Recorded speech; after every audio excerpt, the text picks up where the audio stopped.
Happy New Year, Tommy. Happy New Year. Happy New Year. Yeah. Happy. I don't know, man. Should we go with this New Year stuff? Should we not just all stick with the solstice? Just go back in time and be druids and, smoke mushrooms and lick frogs or whatever the fuck it is the druids do. Do you know? New Year's makes me uncomfortable, but then again, birthdays make me uncomfortable too, because it's this weird thing is that, we have revolved around the sun. Yeah, well, we have, kinda. It's not like the Earth didn't exactly go to the place that it was 365 days ago. Like, we're millions and millions of miles away from where we were. But isn't it relative to the sun? But like the whole solar system is moving, so it's not as if we're in the same place. But yeah. But we're in the same rotation. People think we're in the same place. Like, no, we're not. It's like we move on like a cone rather than a circle. Yeah. Well, maybe not a cone, because then that's like an image of it's going to go in, and maybe it is going to go in. It's all going to collapse on itself. And we're all going to die. Happy New Year! Yay! One more year till you're dead. Yeah. And of course, like it's all arbitrary, obviously. Anyway, because the Chinese have a different New Year, Jewish have a different, completely different calendar as the Islamic people. So, and I'm sure any amount of other cultures. So it's just like. My favourite kind of conspiracy theory is that whole idea of where, there's many years in the Middle Ages that didn't actually happen, that it was just placed in by some, emperor or some pope in order to, align with a certain clock. So there's like 300 years that don't actually exist. Yeah. Wasn't there a thing? I remember my primary school, one of my primary school teachers saying this to me. They went to bed on the 10th of October, and when they woke up it was the 18th, because they had to skip 8 days to get the calendar right. Yeah, it's like, I think that, but this one's even better. It's like 300 years. Imagine you woke up and it's like 24, 21. You couldn't do that now in the digital age, because everyone's records would be fucked. Well, you could do it if you tell people you're doing it. You couldn't. I don't know, man. You see the freak out people had in year 2000, and planes are going to fall out of the sky. Well, you see, so in one sense, the reason people did freak out is because everyone on the news said planes were going to fall out of the sky. Well, yeah, that's true. That's true. In fairness, yeah. Damn you, news. Isn't it mad that like people still haven't kind of realised that like the news doesn't always give us the actual truth? It's just trying to get a reaction. Yeah, it's and like it's particularly when it's, I suppose, official. Like when you think of something like the BBC and you go, well, they have to be impartial. It's the BBC. They're not impartial remotely at all. Like the most unimpartial of all of them, but they have this great reputation. Yeah. I think it's mostly because of David Attenborough, and you think you can trust him. But as soon as he's dead, everyone's going to realise, oh shit, they're lying to us all the time. Yeah. But what do you do instead? Do you go to Reddit? Do you go to the YouTubes? You see what happens when you do that? Like, it's I don't know. Yeah. I don't know if there is an instead. Well, they used to tell us in college when we were studying, it's like, just don't buy the same newspaper every day, and to mix it up. Do a left one day, a right one another day, and do a middle one then some other day. But like, I don't know if there are any middle newspapers really. I think probably the closest that I know of will be the Irish Times. Right. And like, that's not popular. You know what I mean? No, and it was always the one if I was going to buy a newspaper, particularly the Sunday Times. But then you kind of realise that it's just half of it's just the British Times. It's not the Sunday Times is English. The Sunday Times isn't owned by the Irish Times, but it is sold in. It's just because they have left and right commentators, journalists. But sure, look, it's the whole thing with journalists. People kind of have this weird thing with journalists that like, sure, he knows what he's talking about. No. He's able to write. He's able to write well. He can put words in nice orders and make you react to it. And not only that, you have that kind of, if he's knowledgeable in one area, we've talked about this before, obviously then it kind of appears that he is knowledgeable in other areas. So you have someone like Jeremy Clarkson who knows about cars, and then he writes a column about some sort of social thing, and you go, Jeremy Clarkson, you don't know anything about social stuff. But yes, he has this kind of, he knows so much about cars, so obviously he's a learned man, whatever. Jeremy Clarkson's a terrible example of that, because I'm sure, well, maybe people do take him seriously, but he is more of a kind of a pastiche of himself at this point, isn't he? He's a decent writer. He's able to put words together. He can put words together in a sentence and you can enjoy reading them. But he's no more. His argument isn't any more valid than your neighbour. That's all it is. Like, and I don't know. Maybe more people are coming around to it. I don't know. I always have this thing with my dad about this. because he just watches so much fucking news, and I've been trying to drum into his head for years, like, just you'll be so much happier. Your life will be so much better if you just step away from it for a while, you know. Like even the other day when I went up and met my mates, and up the road, and they were like, I haven't seen him in a while because of what's going on and whatnot, and plus I've moved down the country a bit, and we just went around the table and none of us watched the news anymore. None of us. And we're all like fairly decently educated lads who know what's going on in the world, or we think we do anyway, and like it's just none of us. We've all just given up and just said no. But then that has to make you question, like, well, you know, maybe this is a level of Edward Bernaysian fucking conditioning. Yeah. You know, that we're not too sure of yet. Maybe we're all being turned away from the news. It definitely was implemented as a strategy in Russia to do that. To confound the populace, so that they don't know what's right, what's wrong, and so that they end up in a state of confusion where you just disregard everything. And once that happens, which is, you know, we're pretty peak there, then the government gets to do it at once. So that's the scary bit of that. Well, I mean, it is, but then at the same time, like, we're all foreigners living here, so we don't get a say anyway. Like, none of us are Polish citizens. None of us can vote here. I can't even vote in Ireland, anything. They want to bring in a thing where immigrants can vote in the presidential election. But sure, who gives a shit about the presidential election? I wouldn't vote anyway, because I've lived out of Ireland for so long now that I don't really think I should be allowed. Yeah, I think that expat voting thing, unless your intention is to come home, you know, within the next term, I don't think you should be voting. I don't know. I mean, I think I'd change it to, like, you know, once you're out of the country, for the first, say, 3 years, you can vote for stuff at home. But then after that, then you have to vote in your new country. But, like, there shouldn't really be any barriers. Like, I don't understand why there's a barrier to me voting in Poland. Like, I can vote in European Union elections. Right. For Polish... and is it just because you haven't filled out the right form to become a Polish citizen, or is it that you can't become a Polish citizen? Or... Oh, no, I can. I I don't want to do the exam because... look, it's like my mates, the English mates, British mates, they're all going to do it because of Brexit. So if something like that was to happen, I'd do it. I'd be fine. I'd pass the test, and sure, I'm married to a Polish woman. There'd be no problem getting it. It's just... Because the European Union passport, it's the same anywhere. Well, it's not the same anywhere, but it's having an Irish passport is a little bit better than a Polish passport, because it means if I ever do want to go to America, I have less paperwork to do. And the UK, if you go to Northern Ireland currently this week. Yeah. So, you know, I've no reason to get it really, other than to vote, and like Polish politics is a fucking cesspool of.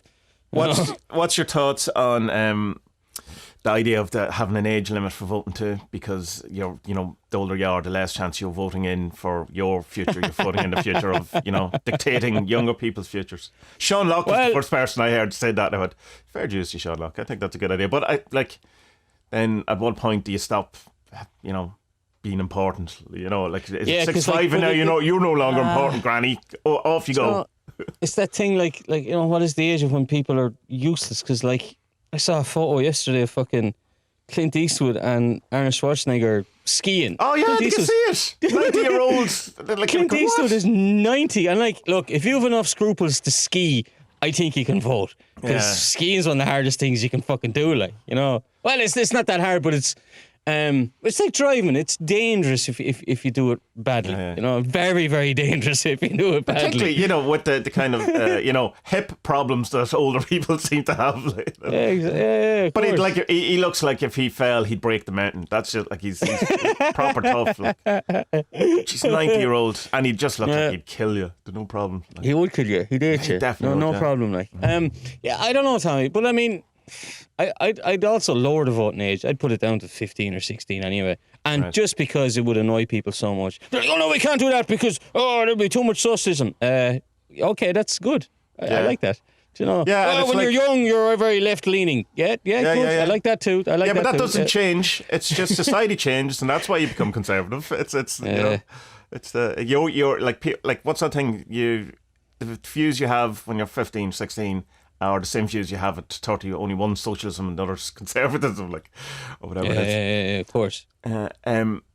Yeah, and like it's interesting because we do say to people like when they're 15 or whatever, 14, you have to decide what you want to be for the rest of your life. But you can't make any important decisions about the laws that you will be involved in. Yeah, it's I presume that shit'll change as the years go by. Will they? Surely they will. I don't know. You know? I mean, think about the thing. There's been so many societal changes in the last 100 years. Like, women couldn't vote. Isn't that mad? Could you imagine living in a time when women didn't vote?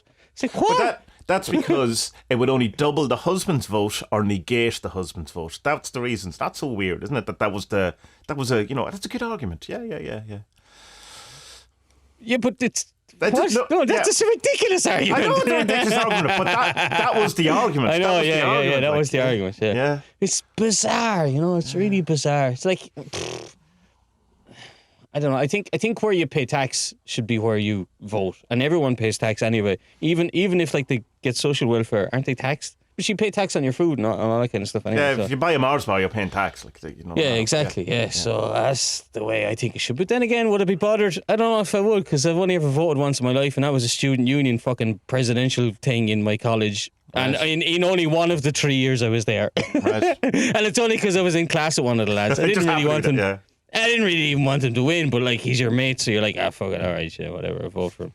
And did he win? I don't even remember if he won. Yeah, he did win. And then the student union presidency thing is so weird. It's like, I want to be the president of the student union, and I'm going to stay in college for an extra year and not study. What? Wait now, we're finished college and you want to stay here longer. Yeah, but I'd be president. What? Why? What? Why? I do not understand you. You get paid for it though. You get like free rent in the place and all that. But it's like, but you have to live with other students and you're not a student anymore. Ugh. Yeah. What's the point? Like, oh, great, I have it on my CV. Like, what? No, let's get a job. Young people. Or don't get a job. Become a hippie. Be happy. Don't do what you expect. Whatever. I don't fucking know anything. Don't ever listen to me. You should all know this by now anyway. Spud just rambles, and then every now and again Tommy is like, yeah, I'm gonna press the button on Spud here now and shut him up before he really digs himself into a hole. See, the thing about the Jews, Tommy. Yeah, Vanessa said to me, he's going to do a live show, and I go, I'm not sure we can. we would need to do some sort of the delay that happen on live TV.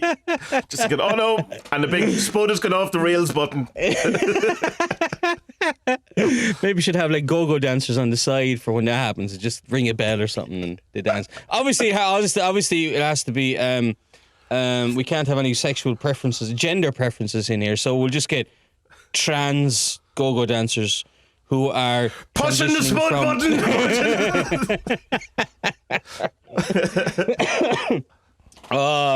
There's a good Reddit called Change My Mind, and it's basically all just questions about trans. Right. And it's just. I assume it's not its actual function. That's just what it's become, is it? Or is it? That's yeah. Like not every question, but every second or third question is like, there are two genders. Change my mind. And gender isn't the same as sex. That's the answer. Oh God. Okay. All right. So white isn't white, and blue is purple. I get it. Okay. Well, I mean, in one sense, not get all this, but I mean, let's not do this. Yeah. Tommy Button. Yeah. So anyway, I have COVID. yeah, you have. Yeah, you look awful. Thanks, I'm messing. What's your symptoms? You're not sick though. The symptoms were that round the 23rd, I started getting like a really bad migraine headache and really tired, like proper exhausted. I just couldn't function. So you're disappearing now. Sorry. I'm looking for my notes. All right, and so that was grand, but I just thought it was stress. You know what I mean? Or it felt like a really, really bad hangover. Yeah, I hadn't really been drinking, but there was this whole thing that came with it that was very odd in that I've heard a few people talk about it. This kind of sense of doom or dread or I don't know, this kind of a need to want to destroy everything or get rid of everything or run away in a sense or remove all of this kind of stuff. I started thinking things like, I definitely want to you know, I want to delete the podcast, I want to delete the website, I want to, you know, that's the whole thing. It's just, you know, I'm not on the wrong path. It's just going like I've. But is this because of what happened during our thing? Well, who knows? Well, this is the thing. I don't know. And I mean, it definitely happened after that, but it's, you know, causation, correlation, all that kind of stuff. I don't know. Like, I mean, and I have obviously, you do any sort of creative work and you're going to get to a point where you want to delete everything. Anyway, but there was a different thing in this one, in that usually if there's, like, I understand what a depressive episode is. Like, I mean, I've had many of them, so it's not that it was, you know, new territory for me, but it's usually in that there's a sense, I suppose, of guilt or of it in a way being not necessarily your fault. It's very hard to explain, but it's in this one though. It was fuck everyone, you know. It was that get away from me rather than I want to get away from you kind of a thing. Which was slightly different. Which you know, but again, this could. I understand you. Yeah, this could have just been my mood or whatever. But even down to like every part of my life, like family life, the whole lot of thing, I wanted everything to go, you know. And even like, because but I had enough of a kind of a cop on to myself that, like, so when you were saying, well, we did a podcast, I was going, no, because at that point I just didn't want to do it ever again, you know. And it's going like it looks like coming up, but I had enough. There was a bit of voice back in my head, you know, this mightn't be real, you know. Let's not act on any of this in the middle of this kind of thing. And it's going, let me just not do it this week, you know. I'm not feeling well. It's grand, you know. And like, those are the times when you delete your Facebooks and your Twitters and stuff like that, and you probably go, maybe I shouldn't have done that. So I didn't act on it too much. I just kind of let it ride out. But I remember one morning, I can't remember what morning, and I just, after being sleeping, woke up and just felt like I hadn't slept in like 3 weeks or something like that. This is like literally the first. But was checking myself, fever and all that the whole time. I had no fever, and I had no cough, I'd no sore throats, I'd no runny nose, no nothing. It was just the headache and the thing. But I've never had a flu in my life, so I don't know, you know, what a bad flu would be like. So it kind of. Well, you'd know, Tommy. But that's what I mean. I assumed I would know. You would know. Yeah. You would know. Yeah. You definitely know, because it just knocks it like when we had COVID last February, was it January, February, something around that. Like, I've had plenty of flus, but this one just bowled me over. You know, like, just knock. I thought, like, there was stages that I'm dying here. I'm gone. You know, Yeah. But so you'll know, like, it knocks the shit out of you. So you know, it's the same when Iga had it a while ago. It was exactly the same. What Iga had this time, or a few weeks ago, was probably like the same as what I had in January, February there. You know, it just knocks the stuff out of you, and you're just like, oh God, you know. Yeah, the whole way through, though, I didn't feel sick though. In the way that, you know, if you have a cold or you have, you know, if you have a cold and you have the chills in your bones, and you recognise the kind of there's a kind of a background coldness to it that is recognising or something. I didn't have that so much so that the whole thing I just went definitely stressed. Like, this is stress. This is burnout. This is the whole thing. And then my friend, he texts me and goes, yeah, I've COVID. I'm getting or I think I've COVID. I'm getting a test. And I had been, we'd both been in the same place on a particular night. And seemingly that there was cases coming out of it. And I went, all right, so we'll see what his test is, obviously, because he had gone back to it, and, you know, there was more kind of to his story than mine. And I was just kind of going, oh, well, that's interesting. And then when he got his test back and said it was positive, I, for some reason, just, you know, you get the extra kind of scrutiny put on yourself, just thinking, all right. I realised I had no sense of smell. And that was kind of weird. And then I was kind of going, oh, that's odd, because I remember on Christmas Day going, this new aftershave I have doesn't really smell, does it? There's no smell to any of this. And all right, okay. I may talk to my doctor. But so the actual then symptoms all went kind of on the 28th, apart from the smell thing, which was grand. You know, glass half full, couldn't smell dirty nappy, so, you know. Which was very interesting. So yeah, they got the test, and I wasn't at that point. I was expecting it to come back negative because it was like so long. You know, you're only contagious or for 10 days since your your symptoms start. And so I'd been tested after that and still had it. And so, so it's an interesting, because I don't know what way, because I have to wait on the phone call from the HSE to work out exactly, because, like, technically I could have had positive COVID test, and given by how, the rules that you're allowed to go back to work, I could have went back to work the next day because it'd been 5 days since I had symptoms. It was 12 days since I started on.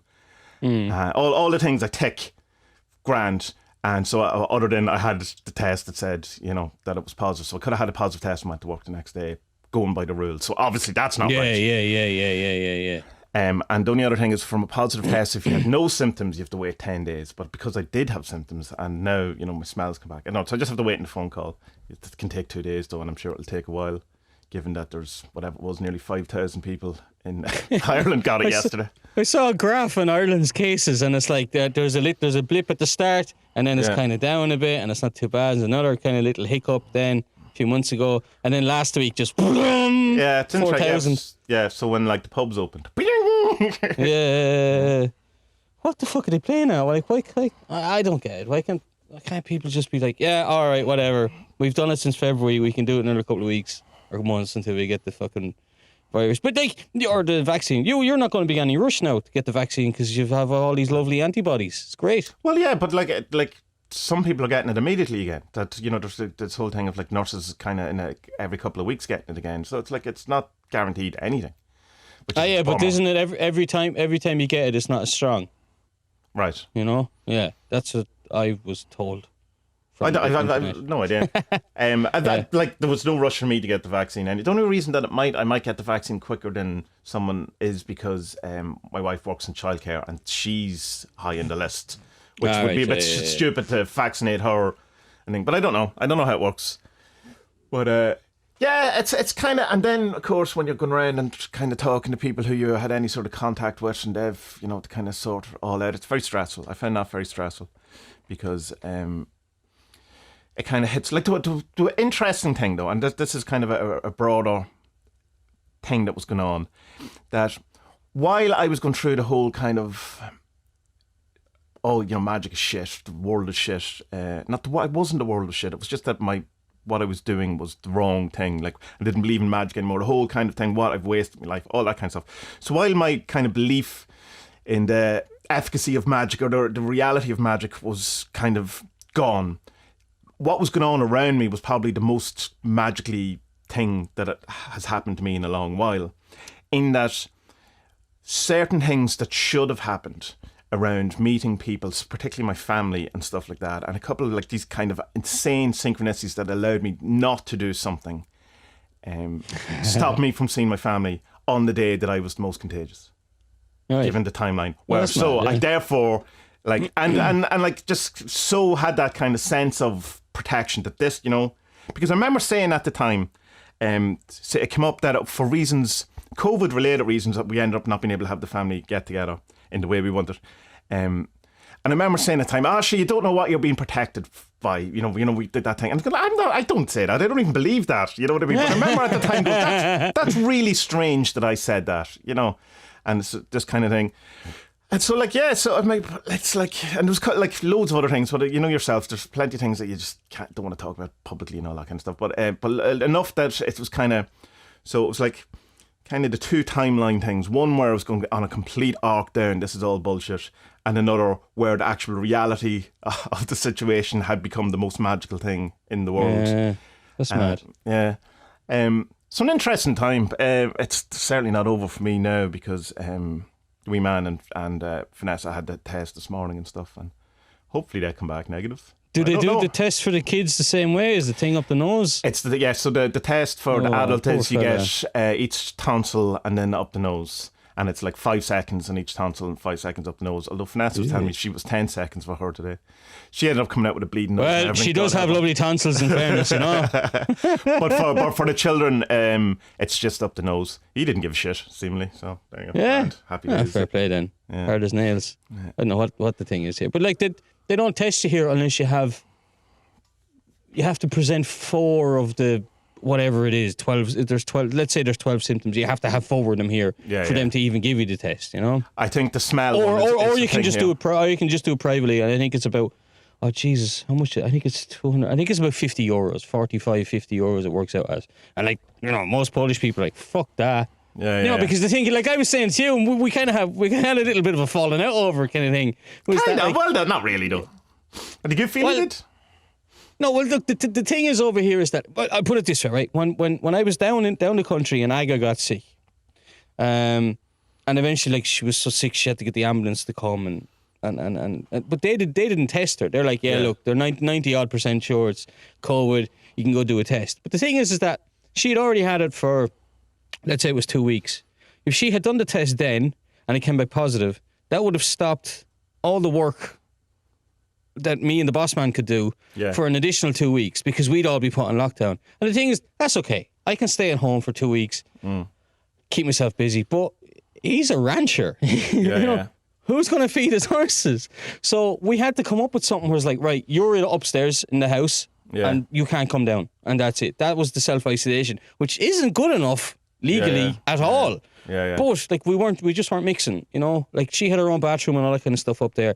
And you know, anytime we bring her up tea or anything, like, you know, we'd have plastic bags on our hands and taking them down, we'd have plastic bags on our hands and washing everything immediately. So obviously it was good enough because no one else had any symptoms or anything. But like, so, but that's it's a common thing over here. It's just like, well, if I do the test now, I've been sick for a week, that adds another 2 weeks onto it, and it fucks over everyone else in the house. So like, I'll just stay home and say nothing. You know, it's just the way it is. Like, plus there's the whole thing is like, how many days are you? No one really fucking knows. Like, it's 10 days. Some places say, other places are 12 days, and then some places are like, oh no, you can still infect people 4 weeks later. It's like, what the fuck is going on? Like, You know? Yeah, Yeah, which is why I'm just going to go with whatever the doctor says to me. But it's that extra thing of being the fact that there's the preschool, that it's just, you can't take it. Yeah, of course. At all. Yeah. Even from a legal point of view, if I wouldn't take a chance. Because, I mean, it's like that thing of, like, I don't give a shit about me, like, at all. Like, in the sense of, like, grand, I get sick. And besides, it wasn't that, you know, compared to what my friend got, he got the shit kicked out of him for 2 weeks, like proper fucked. Like, so I, like, grand. But like, if I had say met my parents that time over Christmas and they got it and died, that's it. I'm not living with that. I don't know. How could you live with that guilt? Like, Jesus Christ, you know? there's no coming back from that. Like, so I mean, pain in the hole, 10 extra days, grand. You know, that's kind of, you know, my kind of thought, but it's not the only kind of, like, as we know from how people kind of view it and all that, it's like 10 days can kill your business, like, and then what do you do, you know? Yeah, exactly. Like, come on, you have 12 horses there. Who's going to feed them? No one. They're going to die. You know. So what the fuck are you going to do? Like, it would have come to, like, I don't know. Like, you'd have to move into the little caravan down there in the middle of winter, it's snowing, and then you're in this little caravan.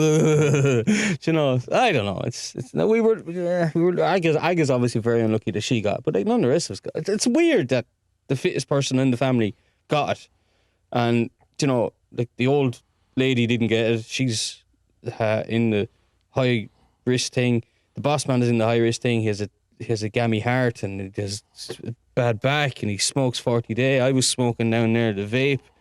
But apparently smoking kills the germs, or the virus when so, like, should we smoke? Yeah, but probably not. Okay. So I don't know. Yeah. I don't know. Anyway, you can mark down December 28th in your thing as Spud didn't die, but you know about that. But anyone's listening, you don't need to know, but you just know on December 28th, for every year from now on, I want you to fucking get a pint and drink it and say, Spud! Yes! And that'll do. That's all you need to know about that. You're not sharing that story, then, no? It's too long, Tommy. We're half an hour in now. Basically, I'm not going to die. And that's a great fucking thing. That's a huge relief and something that nearly fucking destroyed Christmas for everybody. But yeah, no, I'm grand. I'm fit as a fucking fiddle. You know, I'm amazing. I'm all it is, man.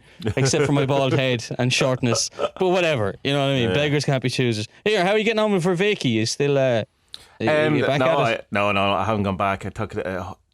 Haven't really got back. The only thing I've had any kind of related Magick or whatever is the subject, is the Epoch book. I've been reading the couple of chapters today. That's it. I was kind of doing some of the meditation stuff with Vervaeke, but I skipped days as well. There's one day I was just after doing the meditation, because I'm now back sitting like in the lotus posture rather than lying down for the Magick stuff, and it's much better for me because I don't tend to nap as much. Fall asleep. But there was after one of them, I just kind of lay down and I just like for about 15 minutes go, I'm not getting up. Yeah. His meditation ones, I know I've listened to 2 or 3 of them, but they're just like, fuck, you click on it, it's like 40 minutes. You're like, for fuck's sake. Yeah. I can't commit 40 minutes to achieving inner peace. The actual meditation bits of it is only between 12 and 17 minutes. Once you get past like the first 2 weeks, it's only one long session a week, and the rest are just your standard type of thing. But of course, I mean, just listen to the lessons one, and then do your own meditation. Like, exactly. Is he enlightened? I wouldn't think he is. Is he? I don't know. I would assume he is. Yeah. You reckon? Yeah. Yeah. Because there's ones I'm on now. It was at episode 32 and 33, and he tries to reverse engineer what enlightenment is. And the thing is, I was working this morning, so I wasn't paying full attention to him. So I'm going to have to go back to him. But he made some.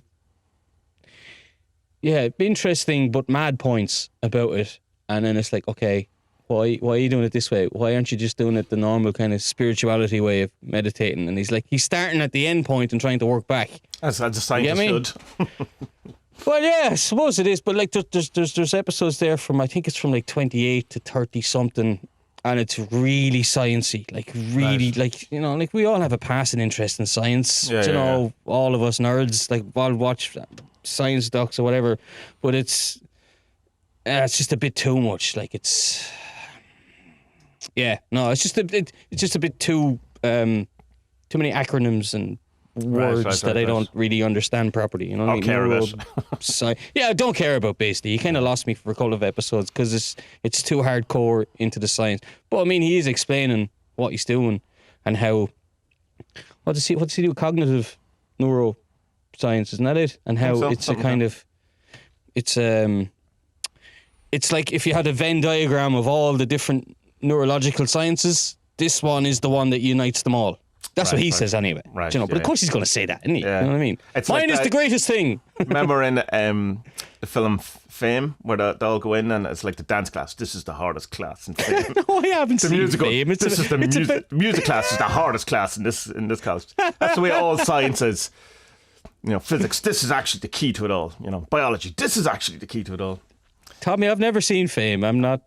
You should. That way inclined. No, I don't that dance fit and step up and all that kind of. Although, yeah, Aga and the lad I used to live with years ago had a massive obsession with step up. They used to do the moves and shit together. It really? Was horrible. Oh. Yeah, I was like, are these having an affair? Like, what the fuck is going on here? Like, maybe. I don't know. Grease was on over the holidays. That's a weird film. Particularly the esoteric ending where they just fly up into the sky in the car. That's very interesting. You've probably not seen Grease either, have you? No, I haven't seen that. I haven't seen Grease either. I'm not into those happy films. But it's like, you know, it's no weirder than, you know, Muhammad got on a unicorn and flew up into the sky. Well, the rules of the game would be slightly different in that, you know, you're in a supernatural territory, whereas Greece is meant to be based in some sort of normal physics other than people sing and dance. And Muhammad never comes up in any Enlightenment stuff, really, does he? I haven't heard his name really. I assume it's because most of the things we listen to come from a Christian point of view. Like, there definitely has to be Muhammad mentioned Sufi circles. Like, I mean, that would seem logical. I don't know, but isn't Sufism like kind of older than what Muhammad was preaching about? I don't know. All I know is the mystical side of but I think it kind of traces its line back much further than Muhammad. Oh, well, I assume in the same way that Christian mysticism traces its line back before Jesus. Yeah, well, I suppose, yeah. Here, I've been balls deep in Druidry over the last couple of days, and Christ, there's a lot of there was the word that you said a couple of podcasts ago, and I had to look it up. LARPing, yes. Yeah, I was like, what the fuck's he talking about? So a LARPing, I was like, live action role playing. What? Oh, okay, and so cosplay, basically, yeah. Yeah, essentially is that LARPing. kind of, LARPing would be more like, reenacting battles where they, they dress up as the actual soldiers and all that, or you go out and it's, you dress up as the actual dragon slayer, and then you go and, play Dungeons and Dragons as a kind of actual thing rather than, just sitting at a table pretending. Still pretending, but you know what I mean. You're actually no, I don't know what action. anybody means. I just don't understand it. I'm like watching all these videos of like druidic meditations and stuff, and they're all going around with the gowns and it's like, why are you doing it? You don't need this. I don't get they it. obviously do. That's it. I don't know, Tommy. I don't know. My impressions of it are it just seems like there's a lot of Eamers, and I was saying this to you yesterday. Yeah. There's a lot of Eamers and Deirdres and Sharons, and they're just into playing their Bowrons and la la la la la la la. And it's like, no, you're not taking it seriously. Like, it should be about enlightenment. Yeah. Do you know? And like I posted up a couple of things to Reddit communities asking it, like, where can I look for meditations that have to do with the what's it called, Imbas Forosni. Okay. And there's other ones as well. And so this is like this Celtic or Druidic idea of enlightenment, but it was enlightenment through a bit like a shamanic thing.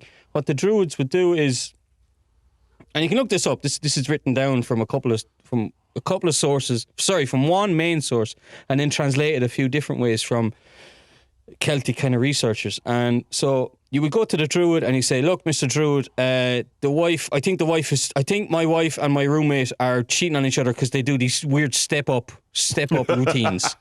So I'm a bit worried, like, can you give me some insight, some foresight, whatever.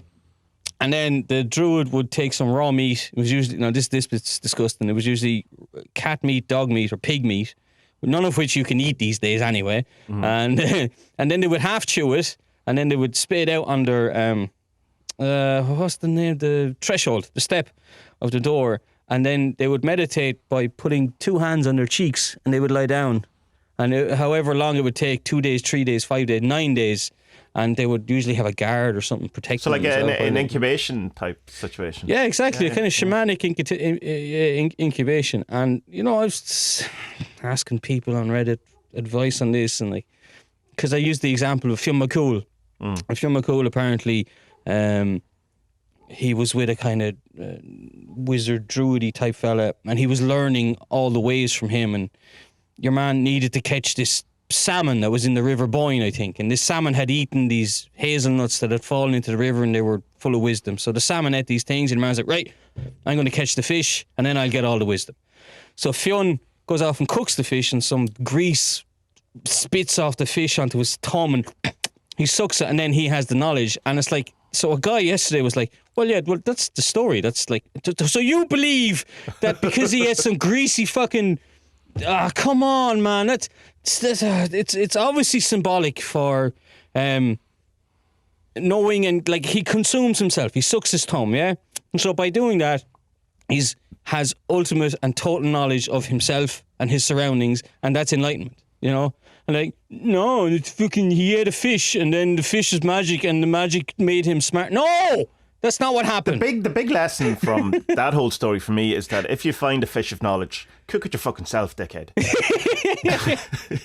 Don't give it to your apprentice, you moron.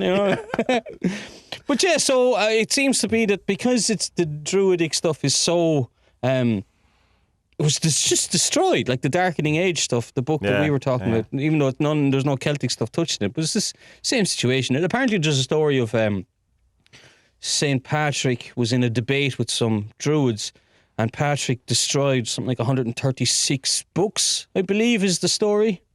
And like, there's other things as well, where that like the druids believed in reincarnation, and there's that story that St. Patrick debated with Fionn. Not Fionn, Oisin, when Oisin came back from Tirnan Og. And it's like, right, well, actually, it's not like he didn't come back from Tirnan Og. It's that the druid, 300 years later that St. Patrick is talking to, he claimed that he was the reincarnation of Oisin. That's what was going on, So I think there's a lot of, I think the problem with the druidic stuff is that people take it on the surface level and don't look at the symbolism, which I know is me being a hypocrite now because of me, going after Jonathan Peugeot because of the over symbolism that I think he puts on stuff. But now I'm like, no, well, come on, like these myths they're myths, and you got to look.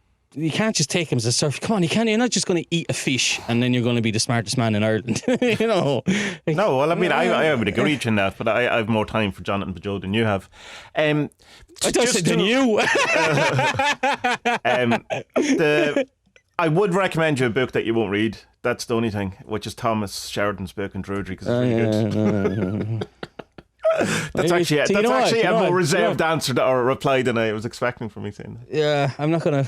Well, if it's any good to you, David Halpin on the cult book thing, he had a lot of good things to say about it too. So, but you see, again, separate Sheridan's YouTube from his books. His books are very good. Yeah, of course, yeah. So, I think I'm going to spend some time looking more into the meditative and philosophy side of it, and try and avoid the Bowrons and the Gowans and the because it's neo Druidry. It's a reenactment of something. No one really knows what the Druids are. They're a very kind of there's not much of their actual stuff. It's kind of all we have for the most part is other people talking about them, which is that one of the lads on Discord.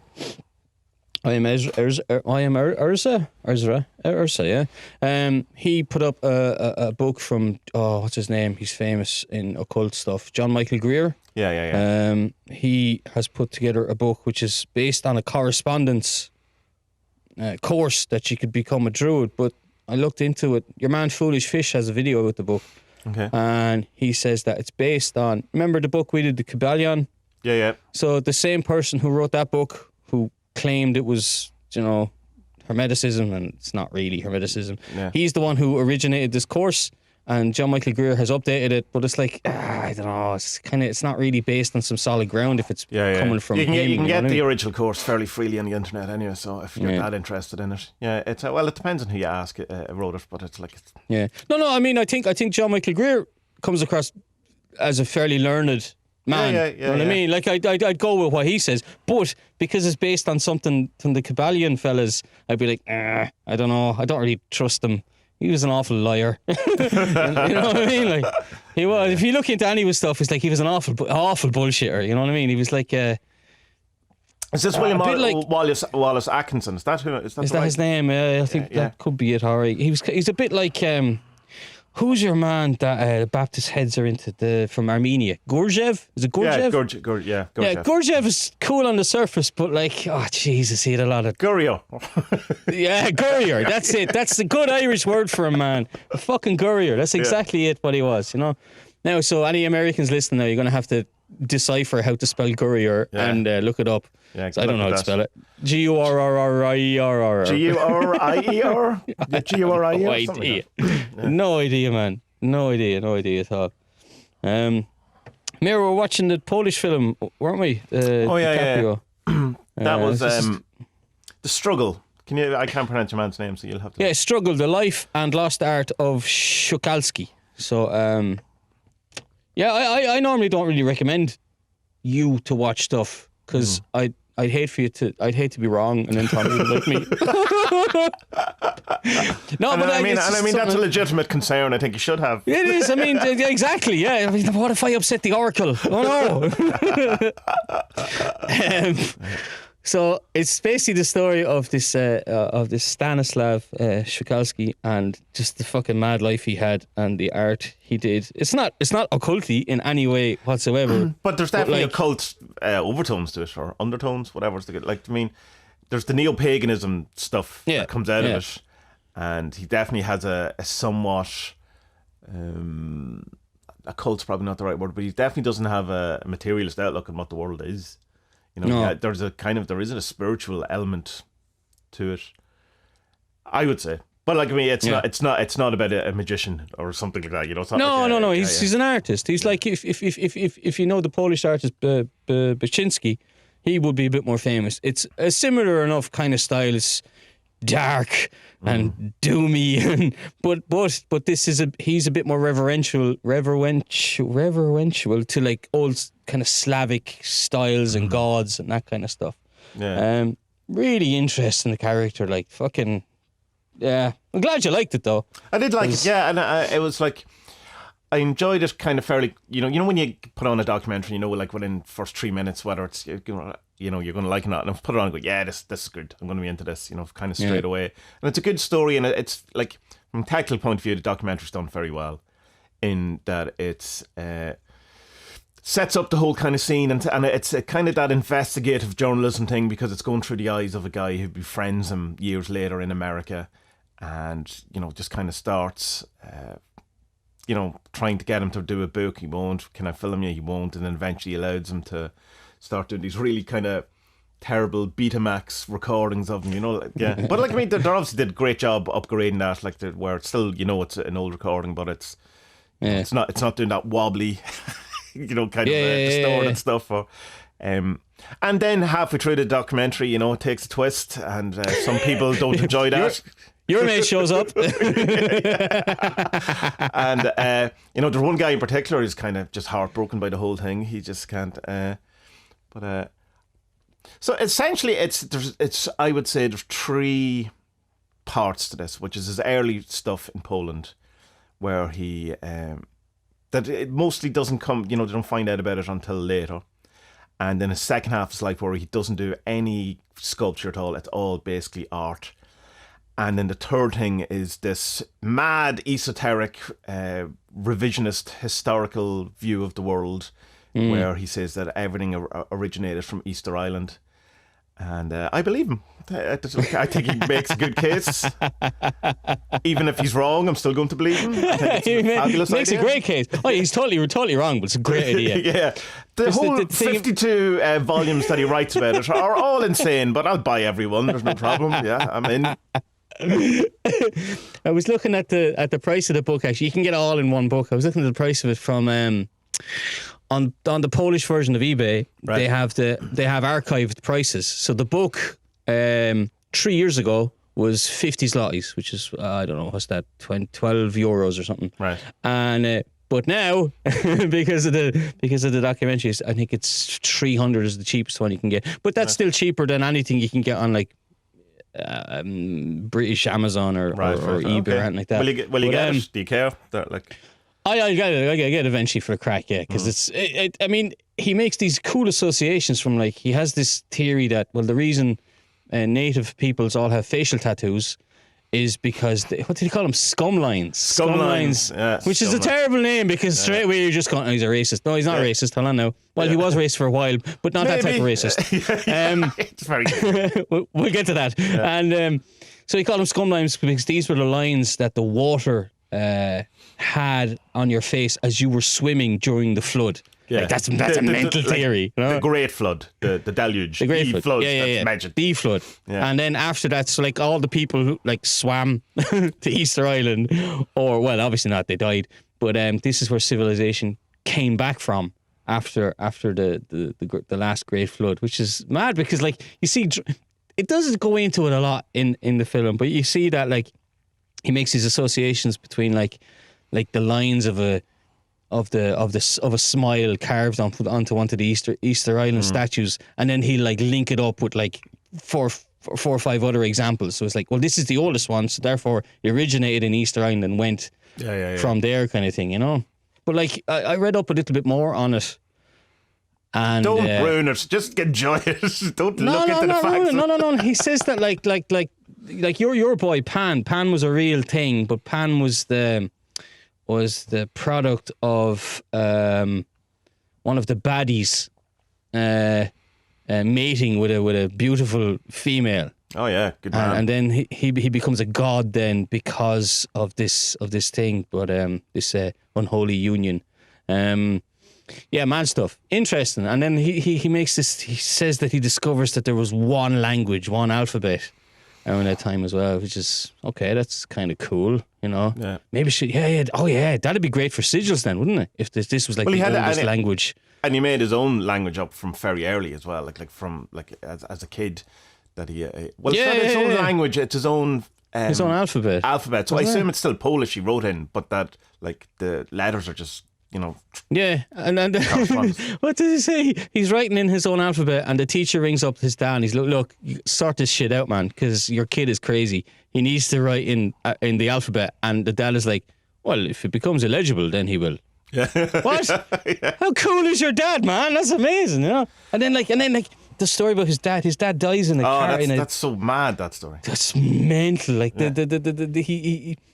he's waiting for his dad in a. They've moved to Chicago by now, and he's supposed to meet his dad in a park, and his dad doesn't show up, and he's like, Jesus, Dad, where are you? So he fucking walks down, and he sees a big crowd, and they're standing around a body, and he's like, oh no, Jesus, oh no, it's Dad. And then he gets rid of the crowd. He picks up his dad and brings his dad to the morgue, which is the same word. And well, it's a different word. It's the same thing. Well, a different word is the same thing. I don't know why I did that. And idiot. And then he carries him all the way there, and then he's like, yeah, this is my dad. Can you do what you're gonna do? Can I watch? Actually, better. Can I have a go? And then he learns anatomy. Says, can I have the body? Is it like, can I have this body, please? And they say yes. Different times, man. There were better times. Yeah. And then it shows all his I assume his drawings from his dad. So he goes, when people ask me, how did I learn anatomy? I said, my dad taught me. Oh my God, it's so fucked up. Like, he's crazy. Yeah. But like he's the kind of fella who's like, if you'd probably be able for 2 pints in the pub with him, and then you'd have to do that. Kevin Bridges thing. Yeah, what is that? Yeah, Kevin Bridges was talking about Donald Trump and was saying that, look, Trump, we've all met this fella out drinking in Glasgow, and you can stomach him for a pint or two, and then you just turn around and tap him on the shoulder and say, enjoy your night, mate. Yeah. That's it. Walk off. And your man Stanislav would be the same. Like, yeah, he'd fucking intense. When the guy who became his good friend, when that group met him the first time, they cut away to the talking head, and the woman is there, and she's like, I had the biggest headache of my life after meeting him because it was so intense. Yeah. And it's like, he's kind of a bigot, but he's the most interesting bigot I've ever come across. He just hates everyone. No matter what country you're from, he'll ask you straight away, where are you from? And then go on and, a huge white-out country sucks. Yeah, shit all over it. My Poland is the best. But the Polish stuff is mad. That kind of, so the middle bit, I suppose, that to find out the horror bit is that he was like pretty much, what's the correct word here? A staunch nationalist? Is that the fairest? Well, anti-Semitic anyway. And a nationalist. Yeah, a nationalist. But also not into Nazis. Because he was asked to commission a piece for Hitler and did him as a ballerina. So, I mean, it wasn't as it's hilarious. There's kind of a weird... Which I suppose is, in a sense, the problem I have with, neo-Nazism is that, the Nazis would hate all you too. There's no question. Like when you see them in, I suppose, like different countries, you go, no, the Nazis were very particular about who they would let in, Yeah. Well, that's the thing about, there's this weird thing with well, it's not a weird thing, I understand, because I used to think it as well, with kind of Western Europeans and Westerners in general. When we think neo-Nazism, we think that all the white power and nationalists in every country is under the banner of Nazism, and they're not, because like the Polish nationalists now, obviously they hate the Nazis because of what they done in Poland. Sure, yeah. But what are they called? Is it ADF or something like that? They're called. It doesn't matter what the nationalists are called, but they'll have a thing where it's like, okay, I'm a nationalist in my country, and you're a nationalist in your country, and we'll get on along those lines. But don't kill us, and we won't kill you, kind of thing. So be a nationalist, but remain within your borders, kind of thing. That's the way it works. Because I remember talking to a Polish fella here about it one time, and he just explained it in that way. It's like, look, don't call the Polish nationalists Nazis because they hate Nazis. Right. Yeah, but they are Nazis. No, they're not Nazis. They believe in some of the things the Nazis believed in, but they're not Nazis because they just want to be nationalists within their own country and have power in their own country. And I was like, Are you one? And then he hung up. I don't know where he went, so I don't know. And so but I don't know, like there's just this kind of... He was approached by the Polish government to do some work, basically. And he moved back to Poland then, and he started exploring the old, like, Slavic gods and making them in this like cool art form that was kind of like South American tribalist, but mixed with shamanic Slavic symbolism and all that kind of stuff. It's fucking amazing art, but it's the undertones are not nice. But see, it's a weird thing because Poland was such a fucking weird country between the wars. Because like Poland's leader after World War II was really cool, had this amazing mustache and lovely hat, and he was class. And he wanted multiculturalist country for the Poles, the Jews, the Ukrainians, the Hungarians, anyone else who's here, the Tatars, whoever else was here. He wanted a unified thing, a bit like United States.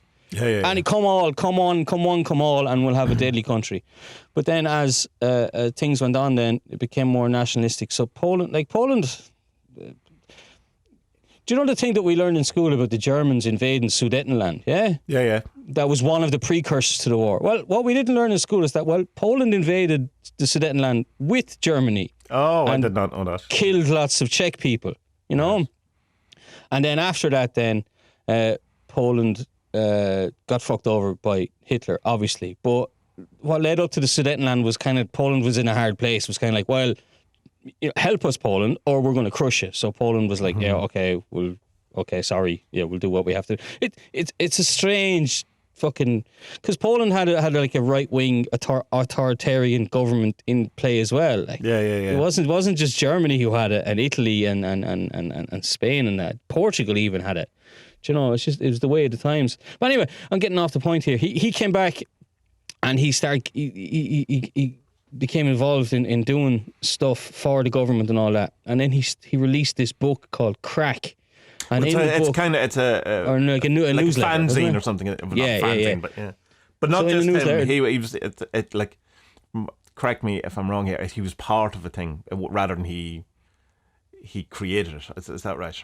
Well, he'd have been head honcho of it, but like I don't like it doesn't say in the documentary if he wrote in it. You know, someone mentions a couple of paragraphs in a pamphlet. So you know, and so then.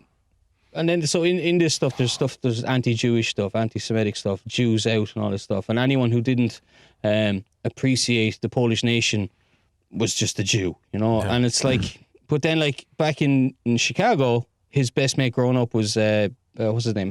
The director, the Jewish director. What's his name, Tommy? Hecht or something, I can't remember. Hecht, yeah? Something. And Jewish dude, so anyway, yeah.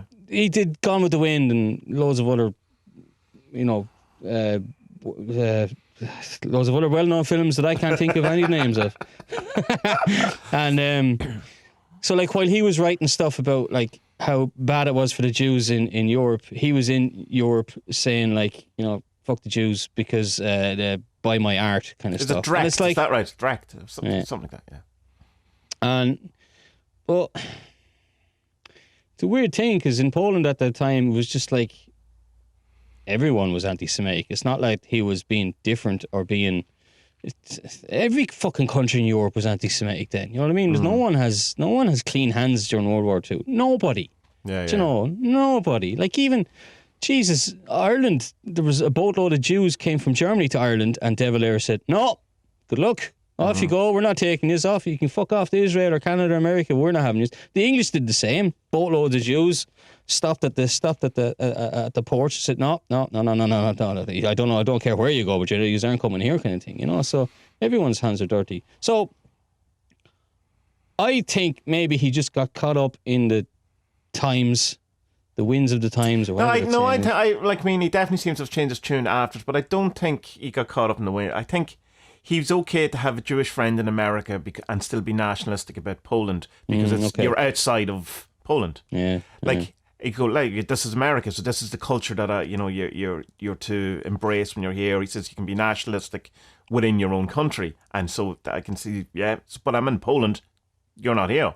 You know, this is different rules. Now, up until the point, he seems to definitely have at some point realised, oh, hold on, that's probably not the way we should look at it, or say stuff to the effect of that he seems to have changed his mind. No, I think he did. I think it's fairly genuine that he wasn't a racist when he got older. After World War II, I don't think he was a racist. Yeah. You know, before World War II, I think he was a racist because he bought into it. Right, Like, yeah. do you get me? I thought it's not the same. Like, he wasn't. No one's born a racist, but you know what I'm saying. I think he just saw the fucking gap in the market and says, "Well, everyone is a racist, so I'll be a racist too, because everyone is." Do you know? It's kind of like I was talking about this to Agan. It's kind of like, well, it's kind of like the way in Ireland, the way people don't like Irish gypsies. Do you know? But you don't set up a newspaper against them if you're just going along with the. No, you don't these days. But this is pre-World War II. Yeah, it's but different. And as well, I mean, the most people in Poland didn't start, a newsletter. No, they didn't start newsletters, but most of them would have been anti-Semitic. Sure, but what I'm saying, but your point is that he just was going along, and it goes, well, if he was just going along with it, he wouldn't. Okay, most people sorry, instigate. Of course. You're right. You're dead right. Yeah. Of course, I'm wrong there. Yeah. No, you're dead right. But then when he got back to America, then so what happened then is he's in Warsaw, and then the Germans come along and bomb the fucking shit out of Warsaw. Yeah, that's intense. That whole section, because you can just go like. We were so horrified by having to sit at home for 10 days watching Netflix. And people actually were bombed, just their house destroyed, had to run away. Yeah. The war was so bad in Warsaw that to reconstruct the city, they had to use paintings. They had to use paintings. They didn't even have the blueprints to rebuild it, Wow. Honest to God, it's mad. They had to use people's paintings to try and piece it back together. But he lost all of his art. All of his art. Yeah, everything he'd ever done. Everything. Yeah.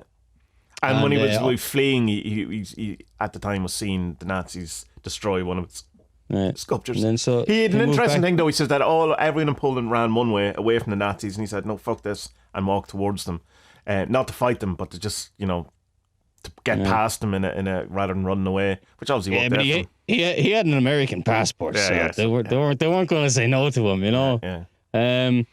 But so then they moved back to Chicago or to America then with 3 suitcases, and then he fell through the cracks then because for some reason, I don't know why, it's not explained in the documentary, he doesn't go to Chicago. He ends up in fucking California and ends up working as a architect, the draftsman. Oh, and he did some work for not Planet Apes, the King Kong or something. That was before the war. Oh, was that before? Yeah, of course. Well before. That's 33.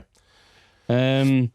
So it just falls into complete anonymity, and just no one knows his work after that ever again. It's weird that he was known before World War II, and then after World War II, just no one gives a shit. Well, I suppose that's what happens when every single bit of your art is destroyed, plus a bit of plus your country. I suppose. Yeah. And also when he did marry a really rich woman, and he was living the life, and then he fell in love with a poor woman, and left. Or got thrown out, and he had a daughter who. I think he ended up not talking. They didn't talk, or did some sort of separation. They couldn't find her for the documentary, or if they did find her, she didn't want to have anything to do with it. That's a weird one, isn't it? Yeah, that's a bit Crowley-esque stuff. It's a bit Scarlet Woman's thing going on. Yeah. But he seems to genuinely have his second wife or whatever. They had lifelong that seemed like a proper genuine. Yeah. Love affair. And they tried to have kids, and then they miscarried, and never mentioned that. That's no one would ever talk about it. Which that's fair. That's all that. So what? He's just literally still working away, doing his art, drawing, until director dude finds him at some point. Is that kind of what happens? Yeah. What's the story? How does he find your man? He was that in a has to be 30 in years at least. Is it 30? It says even more. Yeah. From the was it the 70s, late 70s, early 80s, was it? He found him. Look, he found this book in a bookshop one day, and he's like, "This looks mad," so he bought it. And then he walked into a library not too long after that, and there was a piece of art on it that looked like your man's. He said, "Oh, where'd you get that?" And he said, "Oh yeah, there's a man who lives a few miles away. That's his art." He's like, "What? He's still alive?" So then he meets him, and his mates meet him, and they all start these interviews and all that, and it's just it's just this fucking weird hero's journey story, because even like that thing about the end of the hero's journey is when you bring back your wisdom and give it to other people. That's exactly how he ended his life. Yeah, exactly. But like he didn't have the hero's journey of returning with a pot of gold, but like he shared it's the proper hero's journey. He shared what he learned with other people. It's mad. I was just watching this, and it's just ping, ping, ping, ping. Every single thing on Joe Campbell's fucking list of things. He did, Yeah, and it's like, it can't be overstated. He is an amazing artist. Like there's no, like, and even from like here's a sculpture he did when he was 12 or 15 or something, and it's amazing. Like, you know, and it's like he walked out of art college because they wanted him to work from photos, and he goes, "No, not doing that. Good luck to you." And just like, even and particularly like when he explains some of the stuff, and you understand what, you know, where he's coming from it, and didn't do any sculpture after the war at all. It's all drawings, and the only thing he has is like one kind of a half foot of a part of a sculpture or something, and that's all he has. But like, it's so really good. like even though there's the anti-Semitic stuff, you still can't help but feel for him, you know, because you know it obviously the way that the documentary is made is that like he's an old man at the end of it, and he's nice and jovial, and well, okay, he's a bit cuckoo bananas, but you know, in and out, he's an artist, so of course he fucking is. But like, you see that he's a nice man underneath it all, and so the anti-Semitic stuff comes as a surprise. You're like, fucking it shit, devastates one guy in particular. Like, really, he seemed, and to the point where I'm going to go. That's Leonardo DiCaprio's father. Oh, is it? Oh, right, right. And he dyes his fucking beard. I know. I hate like him and Ryland are really getting on my nerves at the minute. Why would you dye your beard? Just grow old gracefully. All right, you know? at least don't do the or what the Ringo Starr, Paul McCartney. Just dye your hair and leave your beard. It gives you that kind of, you know, some sort of beautiful. Anyway, that's neither here nor there. But at a point, I thought he was going to leave the documentary. You know, like, but then he does come in and says some nice thing at the end. But I think he produced it as well, didn't he? Or Leonardo? Yeah, it's him and DiCaprio. Yeah, there's a photo of Leonardo DiCaprio hugging your man Stanislav in 1980 or something like that. I believe in redemption, and so I have to say that I think. Well, some crimes that, you know, you probably should be condemned for the rest of your life for doing. But in his case, I think he did turn around and have a different view in it from having the experience he went through. And I think that's fair. You can have some shitty ideas, have an experience, and go, I was definitely wrong about that, and you should be forgiven. I think. I agree with you 100%, man. If you're sorry, then other people should forgive you. Yeah. You know, but as long as you're genuinely fucking sorry. And I mean, like, you can forgive the person and not forgive the sin. And I mean, that's fine. Like, I mean, you know, we can all still. That doesn't. What I mean is, it doesn't take away from how shitty his action was or his thoughts and all that. That's not the kind of forgive that. Say it's all right that he did that. Certainly not. Yeah. But I think it's cool that. And it's the kind of has that broader thing of should, you know, this kind of recurrent theme we have of like what. If he was like a full-blown terrible person by the end of it, I still think you can look at his art and go, that's fucking amazing. You know, and we become, I suppose, a bit obsessed with the cult of personality and, you know, celebrity, where it's as important the person as it is their artwork, which probably, that's well, we know that's a new thing. That's an Edward Bernays kind of influence on our society, whereas like, I'm sure... You know, I mean, like Caravaggio was a gurrier, to reuse that word, like an absolute asshole or whatever, you know, but it doesn't matter because he's like amazing, you know, and like his story's really interesting.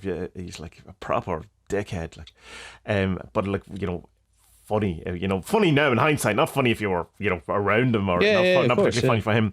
But I was kind of glad though by the end of it that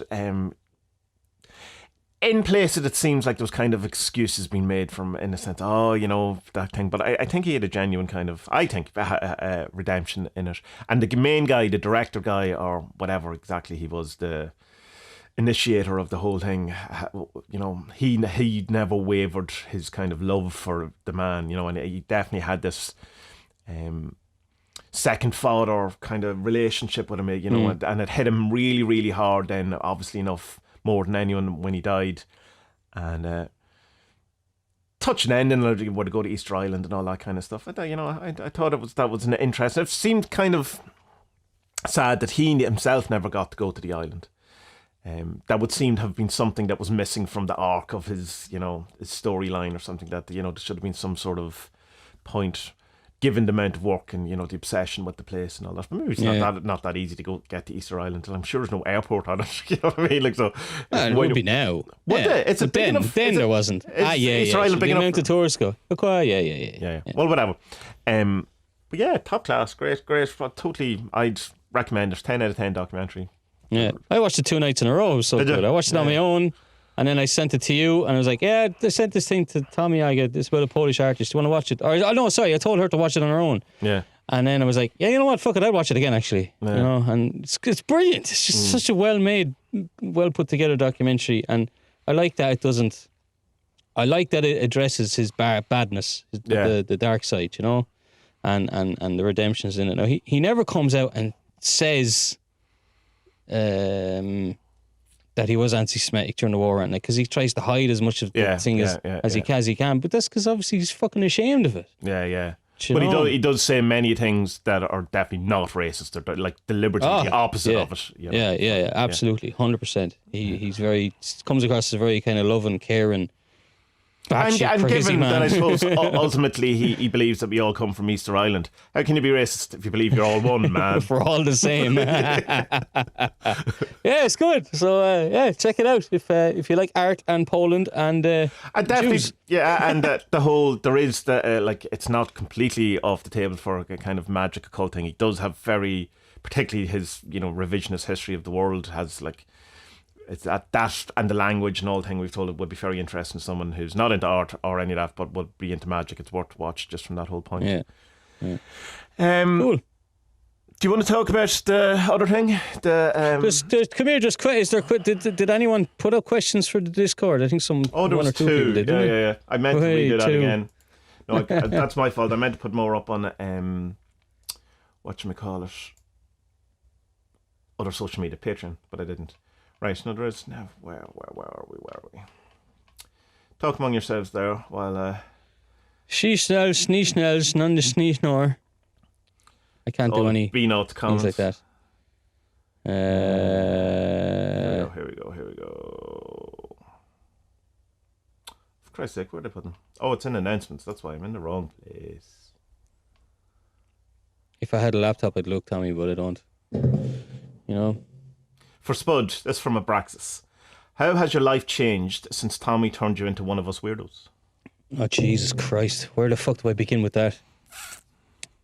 Well, I have no money anymore because I just spend it all on fucking books. You know what I mean? I'm seriously thinking about becoming a druid now because of this shit. Like, what the fuck? Jesus, it's just weird. Like, and then, like that book, that Epoch book that we're doing this study group in, like, if you'd given me that even a year ago, I'd be like, what the fuck is this? And now I'm like, oh yeah, this all totally makes sense. I'm on board with this.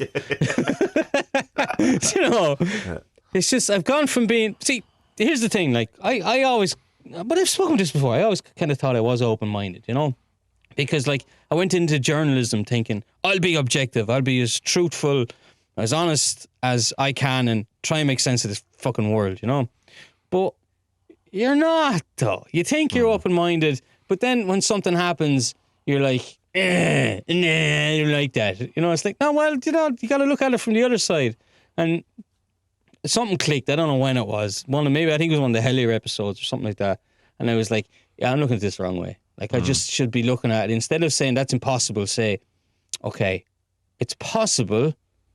No, sorry. I'm going to look at it as if it is possible. And then through that, I'll find what the impossible thing is. Yeah. So so it's like someone gives you a car made of cardboard and you're just and instead of saying, no, I'm not driving that, instead sit into it, put on your seatbelt and then start the engine. And then if it's not working, then you can say it doesn't work. Yeah. So it's just kind of try everything once kind of thing, Well, it's the chaos magic thing of act as if it's true. So you got there before you even were aware of that as a thing. Exactly, yeah. But like, I think I'm lucky in that, like, like when I first started hearing about like shadow work and all that kind of stuff, I'm lucky that I'd been through what do you call it? Therapy. Yeah. So I've done a lot of that stuff. Can you imagine? I'm not getting out of my dad. Right, let me rub your back. You have to run away from your shadow. Okay. What? Really? Yeah. I shouldn't ingrate it? I shouldn't, try and work with my shadow? No. Who told you that? Who the fuck are you? Carl Young? Get the fuck out of here. Do your press ups, you fat bastard. So I don't know, it's just kind of weird. There was a lot of synchronicities and coincidences for me that happened before I got into this stuff, Like that maybe there was nowhere else it was going to lead other than here, Yeah. And through like reading stuff, like, I mean, yeah, like fucking, like the first couple of chapters of that fucking Pendulum book, Reality Transurfing, was just like, wow, this makes loads of sense. And then there was like, and then coming across, like I think Alan Chapman's and Duncan Barford's 3 books there, they're the 3 greatest books you'll ever read on Magick. They're unbelievable. Like, you know. Yeah. Well, they're actually not. They're not unbelievable. Well, that's it. Yeah, totally opposite of unbelievable. Yeah. They're very believable, you know. And I still I don't think I'm ever going to like Crowley, but I can appreciate a lot of the stuff he did and all that stuff. I don't know. I mean, I'm happy out, Tommy. So thanks, you dickhead. No worries, fine, no worries. You know, it's cool that I have a new kind of, you wouldn't call it hobby, but a new calling to learn about, you know, what's beneath the surface of all of us. Because, like, you know, you can be the staunchest fucking atheist. You can be the staunchest atheist, but there's still something that you don't know. So, it's just a scratch you want to itch and say, yeah, well, you know, maybe. And like even stuff like Hermeticism and the Tree of Life, and you just go, yeah, this. I mean, if you go with it, it makes total sense, and you can use it in your life to be a better person. Now, I'm not going to go looking in star charts and stuff like that because it's just a bit too. I know I say that now. Yeah, that'll be a soundbite in 6 months' time. Spud the astrologer. I know. Yeah, I know. That's always Tommy. what happens, Look at this. Mars is in Jupiter today. We have to. Calm down, Spud. Yeah. So I don't know. I think you can get a bit too loud. It's a bit like what I was saying at the start with the Druid stuff. I have a line that once you cross that line, I just see it as this thing LARPing. Yeah. You know? Yeah. And so my line might be fairly high compared to other people, but it might be very, very low compared to other people. But once I see it going too far, I'm like, no, because, you know, I don't need to, like, I don't need to wear, you know, fucking Kerry sheep, authentic greened wool from virgin fucking sheep, which doesn't make any sense at all. Yeah. But like to do druidic rites, I mean, you can go out and just celebrate the solstice in your fucking Adidas. Do you know? Yeah. Well, what's the big deal? Like, so yeah, my line, maybe the line will change. I don't know. I don't think so. Yeah. No. So the next question is, Tommy, how does it feel converting Spud as you have? It's an interesting one, but this is kind of the general one I have about all things, is that I have a huge kind of reserve about not adding to the bullshit. And given the type of person you used to be, that you are kind of, and not that you're a different person, but you have a different kind of outlook, different thing. I would be worried about corrupting you, and that like you definitely are more of a believer about it all now than I am. Like, I mean, I think that pendulum definitely has swung in the other. That I'm definitely more incredulous about the whole thing than you would be. And so given that, it's kind of, there's sometimes when I'm in, particularly say over the Christmas and stuff like that, when I'm in the downward spiral, I'd be going, Jesus Christ, maybe I've fucking fucked the lad, like, or something, you know. But I feel that in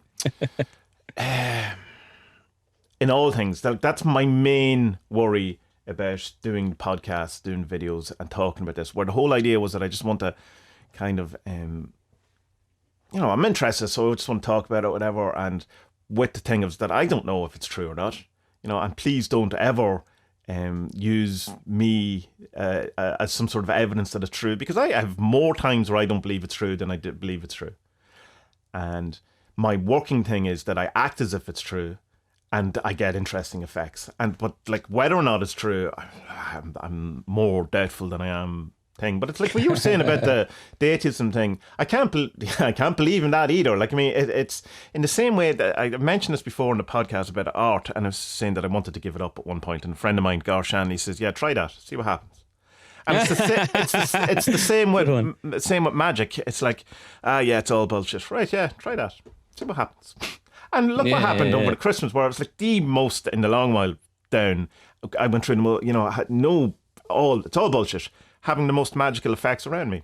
And my brain being okay with that in some weird way. You know, it's kind of going, yeah, well, I'm, you know, there's definitely this stuff going on, but I don't believe any of it. But I do, but I don't. And I think it's mostly about, I don't want to corrupt people, or I don't want to put people down the wrong path. And I don't want, like, say that the kind of, the Great Conjunction episode and stuff like that. It was kind of, I would only want that to be sent as entertainment, not proof of anything. because we don't know what it is. Yeah, it's and I don't true. Yeah, and that would be so. That my worry with all of it is my worry for Spud. That's the answer that I can give. In that, I hope that it doesn't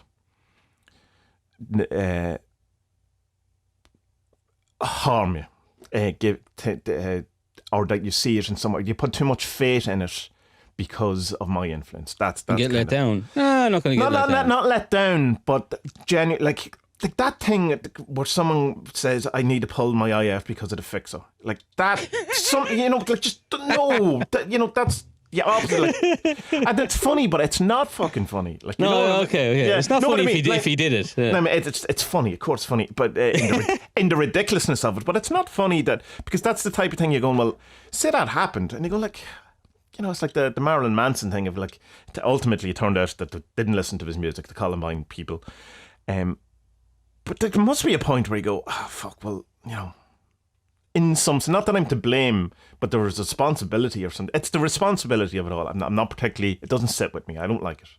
I would like to, I obviously like talking. I obviously like writing. I obviously like, discussing these things, but it's the kind of, I balk, if that's the correct word, at, that kind of idea of, in some sense, teaching people around. Because I don't know. I'm not qualified. I'm not in any way. I just like talking about it.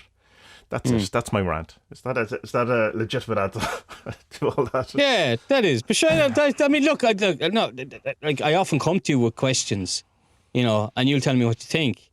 But like, you have to appreciate, Tommy, the only person's opinion I actually care about is my own.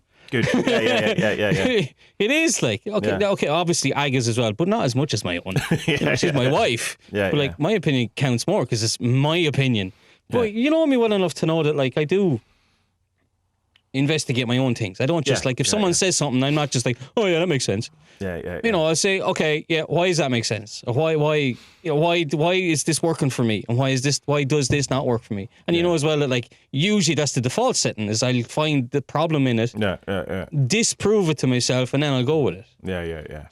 So man, don't worry about me. I'm grand. Like, good. You can keep shoving things into those voodoo dolls. It's fine.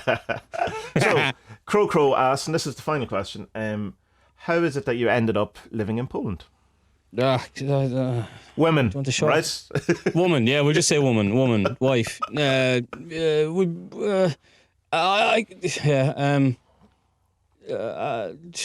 the short version of this now? Celtic Tiger hit Ireland. There was job opportunities in Poland. There was an apartment here which wasn't costing nearly as much as the rent in Dublin, and we just said, yeah, fuck it, let's try it. Like, I think I came up with it. Right. Do you want to go? And she said, yeah. So that was it, really. That's the short version of it. Yeah, that's it. And didn't like it for the first while. And now I love it. All right. I didn't know you didn't like it. Well, let's say the first year or two I really liked it, and then I hated it for a long time. But now I love it again. What, and was it culture, lack of speaking the language, or just not being in Ireland? No, none of that. None of that. It's just I just didn't like where I lived. I lived in this apartment in Blockland, Legoville, and just how to explain it? It's not a nice city. It'll never win any awards for being pretty, or like it's. I used to joke with the lads that my granny's house in Wexford is older than your city, and it has more history. And it's it's kind of true. but when it is older, it probably doesn't have as much history. But it's like it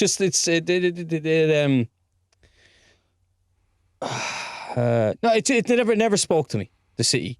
And then as I've gotten older, then I don't want to be in cities anyway. Do you know what I mean? It's just, obviously it took me that longer to figure out why I wasn't. But I wasn't happy anyway. You know what I mean? Like, I left Ireland, I was running away from problems. They were eventually going to fucking catch up with me, and that's why I ended up going to see a fucking shrink anyway, But after seeing her, then things got like way better.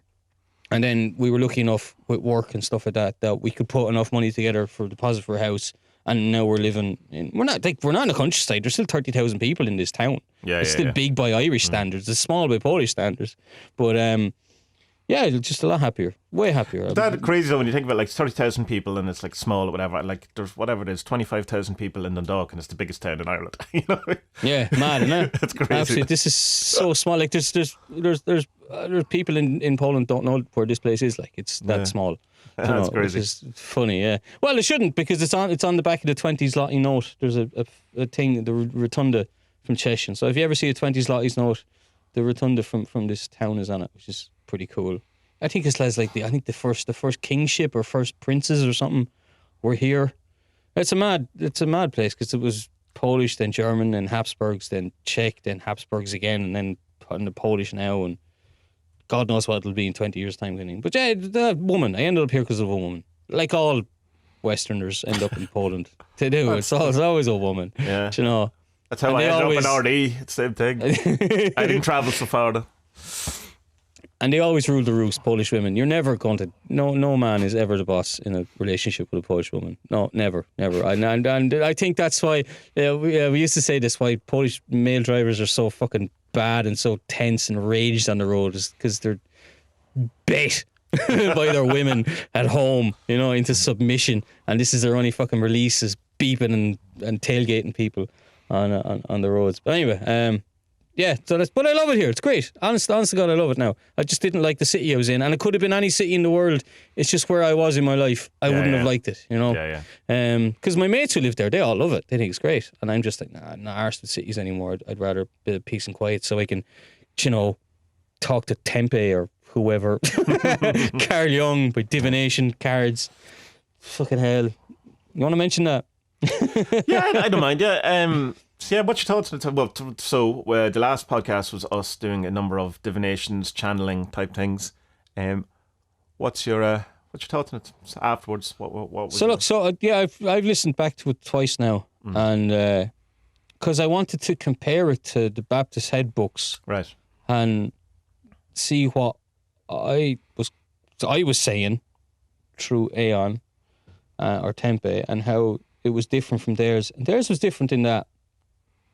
Well, in one of them, they're doing a tarot divination, and tarot cards come up, and also they have the runes as well, and a lot of numbers come up for Duncan, because Duncan's the one in the thing, and there was no numbers coming up at all, for when I was doing it. But I suppose it's kind of like when we were discussing it after. Remember I was saying to you that I thought it was weird that like he was using my words. Obviously he's using my words because it's the way it is, like, but. But it's with that's worth noting, the grammar, vocabulary, all that thing, but also your turn of phrase, which is interesting, and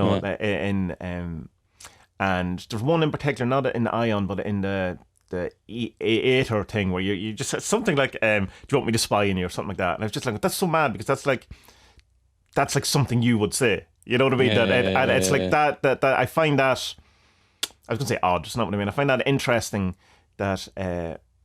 well, they're the bits that make it hard to believe, Tommy. Yeah, but the opposite of that is when someone, like say Abraham Hicks, which you don't really know but people will know, does the channeling thing, or Bashar, where they do a voice and have a very particular personality and all that, that's equally ridiculous. So I don't know what I'm actually looking for, Yeah, I get you. Yeah, that kind of freaked me out or upset me at the time of doing it. But then again, like what like it'd be even more upsetting if I started speaking in fucking Latin, or Aramaic or something.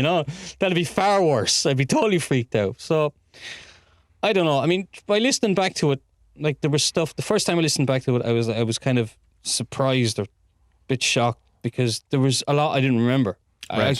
Just loads I didn't remember. And that might have been the fucking fungus. Or something else. I don't know, but it's just I don't really remember. But like from comparing, say, the answers that the Baptist Heads got and to like the stuff that we were getting, it's not too dissimilar that you wouldn't say it's not the same thing or entity. You know what I mean? I think it was the same thing. With the second one, I don't know what the fuck that was. I have no idea what that was. Yeah, well, apart from my annoyance with the whole thing, at that point, I think what I would have done differently looking back now is that I would have asked them about where they were. You know, because like we were scrying the theatre, which is, you know, you're meant to go on the thing, and then didn't really ask about what was going on there because it kind of Go back. Come here. I want to ask you about Aeon though first though. Yeah. The question just came to me. What did you get from it? Here's my any new learning, any understanding. No, that was why I kind of was pushing with the other thing to try and to learn something, because it all sounded like exactly what I would think someone would get from a channeling thing if it was just someone's head. You know what I mean? It was coming out rather. It didn't, and I said it to you after. It didn't feel like I was talking to an external being. It felt, if anything, that you were talking to someone and I was talking to Spud. Even when the voice changed and stuff like that, it didn't. Like there was no sense of talking to something other than Spud. But I want to make clear, in the same way that my HGA experiences, I think it's exactly the same as what everyone else's HGA experiences, and I think the channeling thing is exactly the same thing. It's as successful as most of, if not all of the. I think we did what other people did, and you know, thing. But I just don't know. I don't have the same conclusion what that is. Then, like say when Duncan. Maybe it's the separation of the internet thing. If we were in the same room, maybe it felt different. Possibly, yeah. But I mean, even with the HGA, which was, you know, obviously it was a thing that happened in my head or in whatever my vicinity. It's come back. I suppose I find it. I would need something more than that for me to be, in a sense, convinced that there was something actual happening. And I mean that by the tempeh stuff in the Baptist head, that I'm not convinced by that either. Like I think what we did and what they did is the same thing. I think my HGA experience is the same as Duncan Barford's HGA experience. I just don't get to the conclusion that they did from both of those things. It's that. Sure, look, I mean, reading back over their stuff, like they're asking about the Gulf War oil crisis and stuff like that. Yeah. And it's like, and they're getting these weird answers. Like, why? What are you doing that for? Do you know? So like, and there's plenty of predictions that they come to from their talking to Tempe that didn't happen. Yeah. Loads. You know what I mean? But like, happily we didn't go down that route of predictions. Only because they wouldn't let us. I'm not here to tell your future. No, he said that. Yeah, exactly. Yeah. But I don't know. It's a strange one. Like, I mean. When it happened, I was convinced it was true. When I was listening back to it, I was convinced it was true. But when I try and put logic onto it and try and think about what happened, I find it difficult to believe that's true. Yeah. You get me? I'm going to go full Jordan Peterson in this and go, what is truth? I think it's true because it's a thing that fucking happened. You know? Yeah. And it ticks all the boxes for metaphorical truth or mythological, whatever Weinstein's thing is. That thing where I push, can you tell me the book that I have in my hand? I think that's with the Aether. Yeah, I think that's a very legitimate thing, and I think there is in the literature and in the tradition is test your fucking spirits. Don't believe just because they arrive, and I also asked, was it okay to do that? So I mean, she got annoyed after that. Being that, but because I had already said, right, well, should we let her go? And she said, no, I want to stay here. And I goes, well, can I ask you some questions that'll be test, you know, the thing. Yeah. And then when I did, got annoyed. So it's like if someone said to you that, you know, I'm really good in guitar, and then you ask them, well, can you prove you're good in guitar?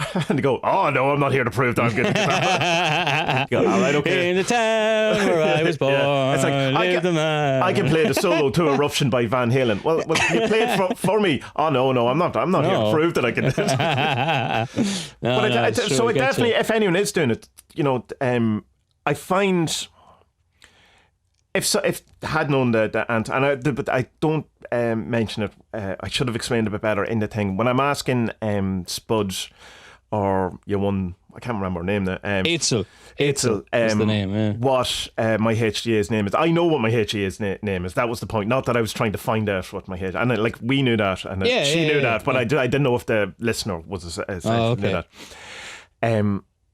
But yeah, I would definitely, if people are doing it, testing it. The problem I have with that is I should have been asking about the place we were trying to scry, because that's the point of that. But it just kind of it kind of veered off a bit. So that's my definite. If I was to do it again, that's what I'd be doing.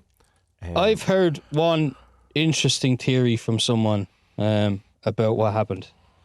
So, and I sent it to you. There's this photo that someone showed me, and it had the names of the entities you're scrying. Yeah. So we were after Tex. Was it Tex-Mex? Tex-Mex. Yeah, Tex-Mex with the best tacos in all of heaven. Yeah. And so you had the name Tex, and then beside that there was 3 other names, and my understanding of it was that if you don't talk to Tex, well, then you're talking to one of these, and then they'd introduce you, kind of thing. But this is the weird one now, and you said I'm leaping here, but just bear with me for a second, and I probably am leaping a bit. But so there's, how many is there? 30, yeah. Yeah. So on number 8, like 8 Zil was the name I heard from the lady, but on this image was 8 Zid. Yeah. So my name was Atezil. That's what I think I heard. Yeah. But then the name here is 8 and ZID. So 8 Zid. Yeah. But the reason. Right. Okay. Go on. No. But let me explain the theory. The theory I was told. Is not one I came up with. Yeah. Because I'm an idiot. I don't know shit. Yeah. He said that something when Chapman did his thing. Chapman claims that he was pushed forward from 30 to somewhere else, to where he should have been on the hierarchy. Yeah. You get me? And so that might also have happened to us. Right. We were pushed forward, but then maybe you react in a bad way, in a bad way, in the way you did, in the correct manner. Well, yeah, whatever. You reacted that way because we're on different places where we should be on it. That's one theory that we could go with. I don't think there's much point, because to be honest, after the whole thing with Scrying the Eaters now, I don't think I'd be bothered doing it again. I'd rather talk to Tempe again. Or to Aeon. He seemed cooler. Can I just I'll respond to that, please. It's nonsense, yeah. I there's no even remote part of me that can go with that, because it's based on, number one, the 8 isn't that's yeah, 8 isn't part of the name. Yeah.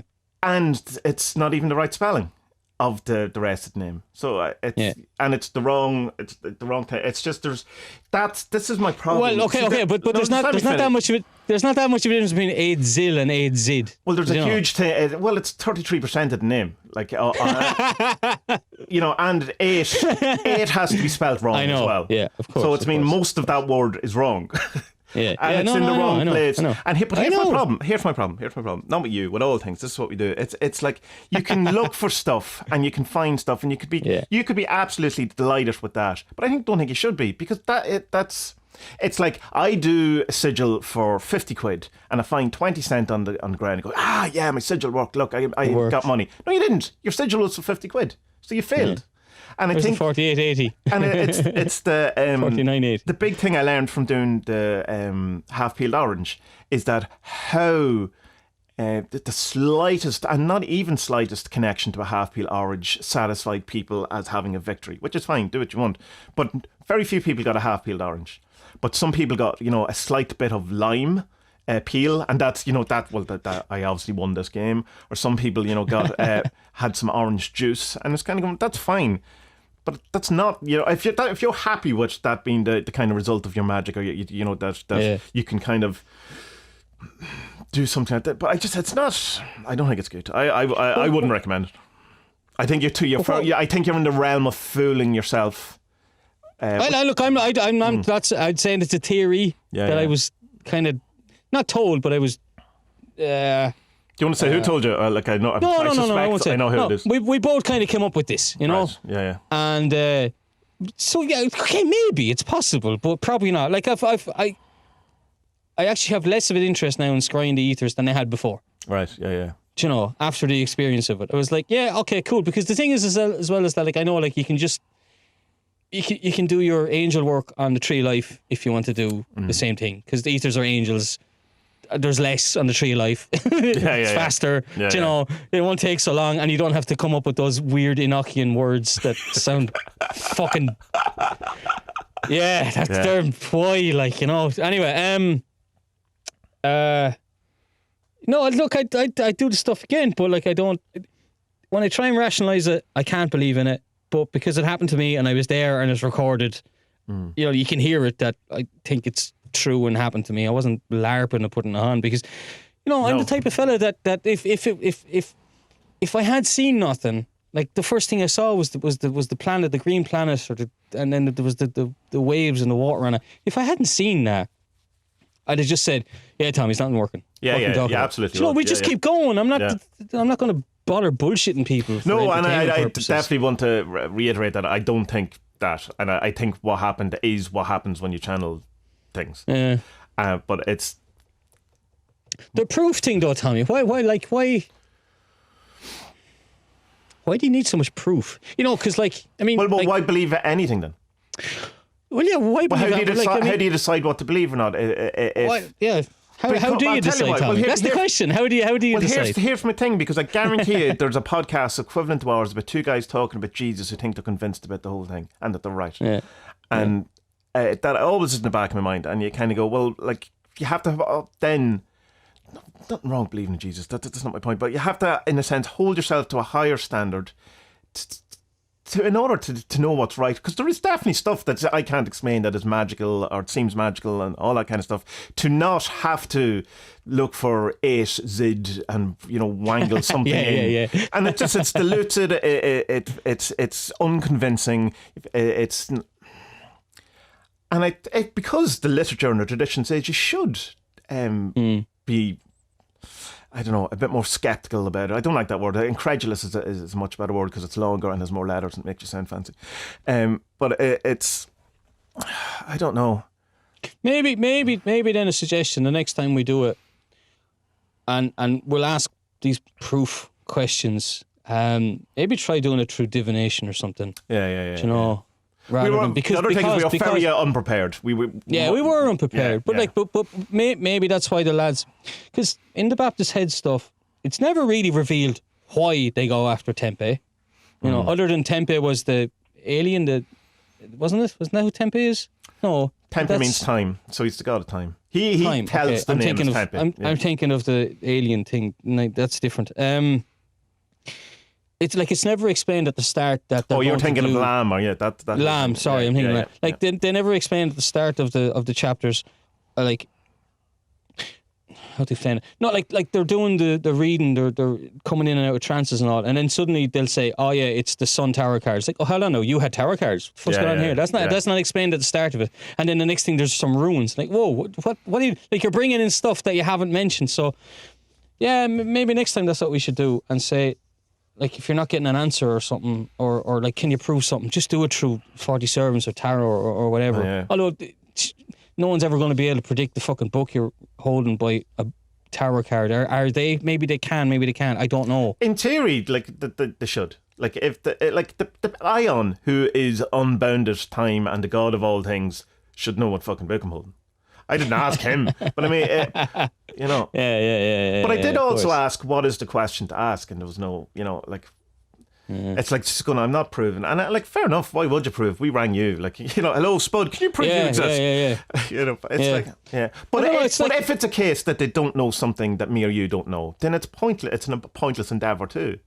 Yeah. So either way, it's if they can't prove or don't want to prove and they don't know something we don't know, then the whole thing is pointless. The whole point is to call up these beings who, in theory, should know something more than we do. That you don't know because you want some insight or some what's the word? Revelation from That's them. That's it. Yeah. Yeah, no, I get that. Yeah, totally.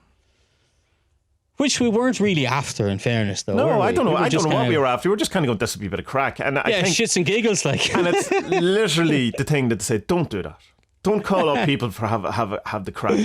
But I suppose we had this sort of slight thing of, it's the great, conjunction and, it's what's the relevance to this and stuff. Yeah. And why not? Well, look, maybe that's why the Carl Jung thing was so clear then. Yeah. That's because that had a purpose and we wanted to know. Yeah, because there was an exact question. But does that mean then that Carl Jung's Aeon book is like, would he like disavow that now and say, yeah, I was totally wrong about that, lads? No, because what the card said was exactly what he says in that book. Oh, really? Yeah. Because I thought he predicted the end of the world and bad stuff. Well, I mean, it's like not on that day. Like, I suppose it's from this point, that it's like he was very, I suppose, negative, had a negative view about the whole thing. But it's kind of the pattern that exists in Ion, the book, is the pattern that that can be read. You could make an approach that the cards that came up could be read in the same way. Had I not read Ion, or would I have had the same interpretation of those 3 cards or 4 cards? Possibly not.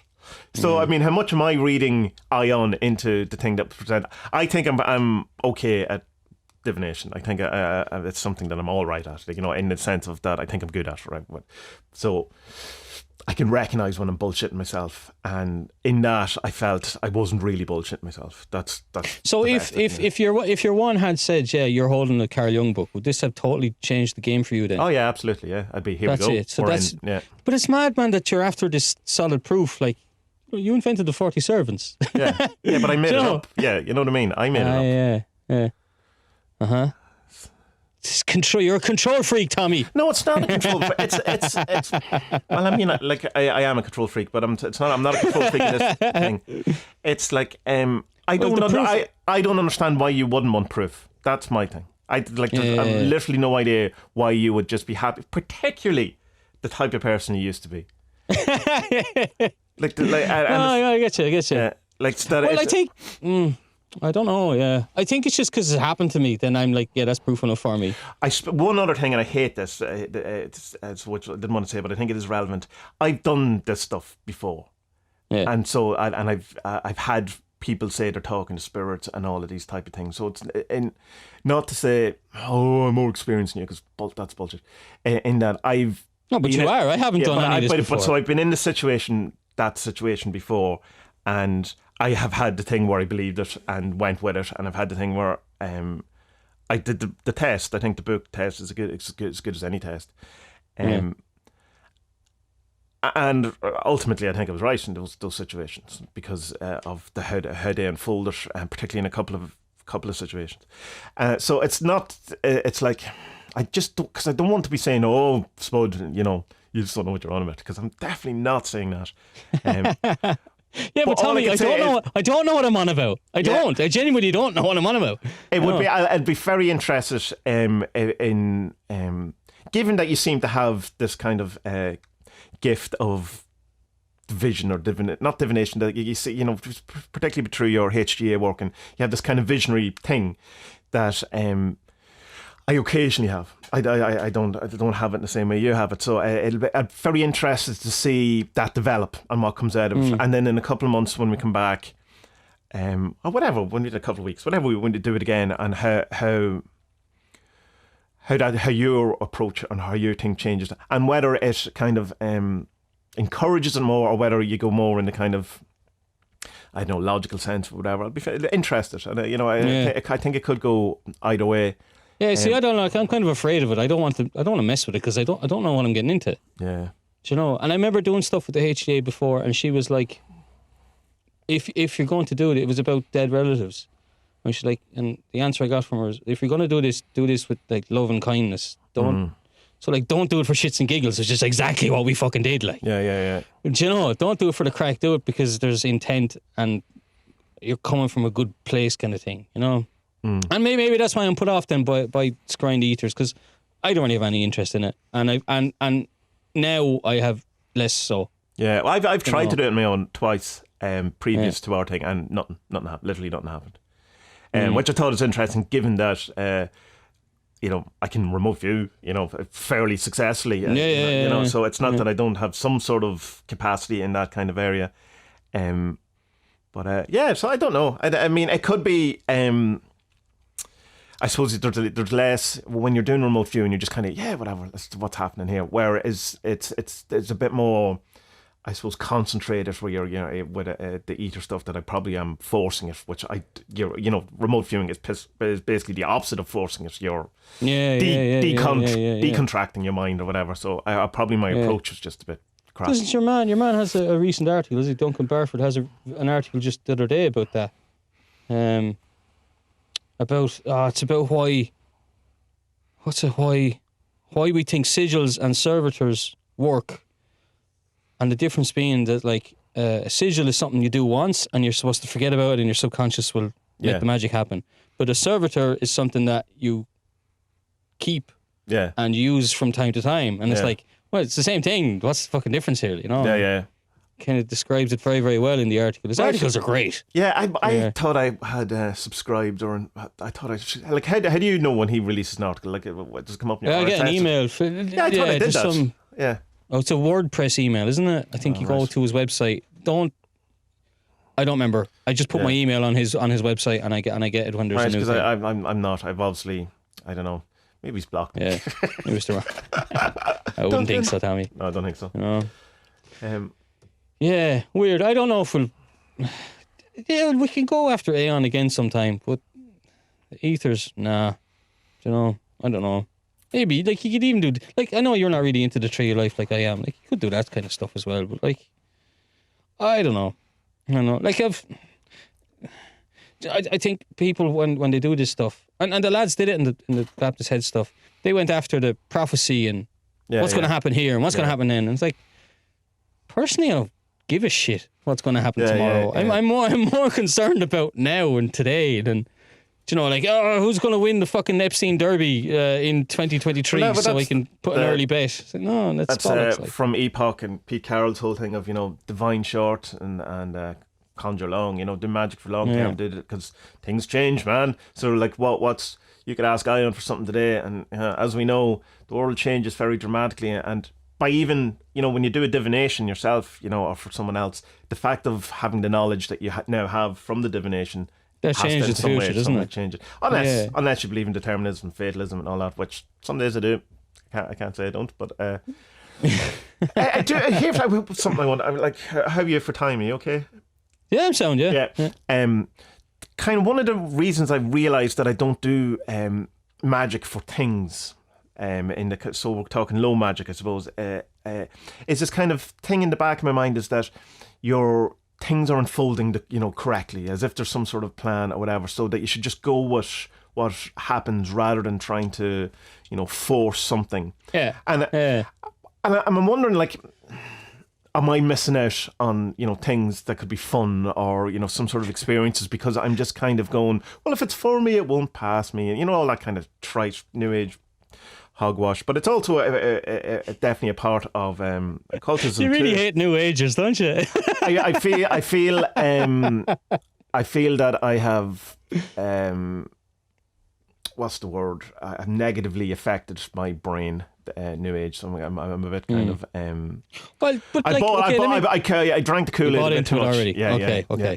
Because the thing is, the way I kind of see it is that like if we are in this New Age, well then maybe listen to it every now and again, right?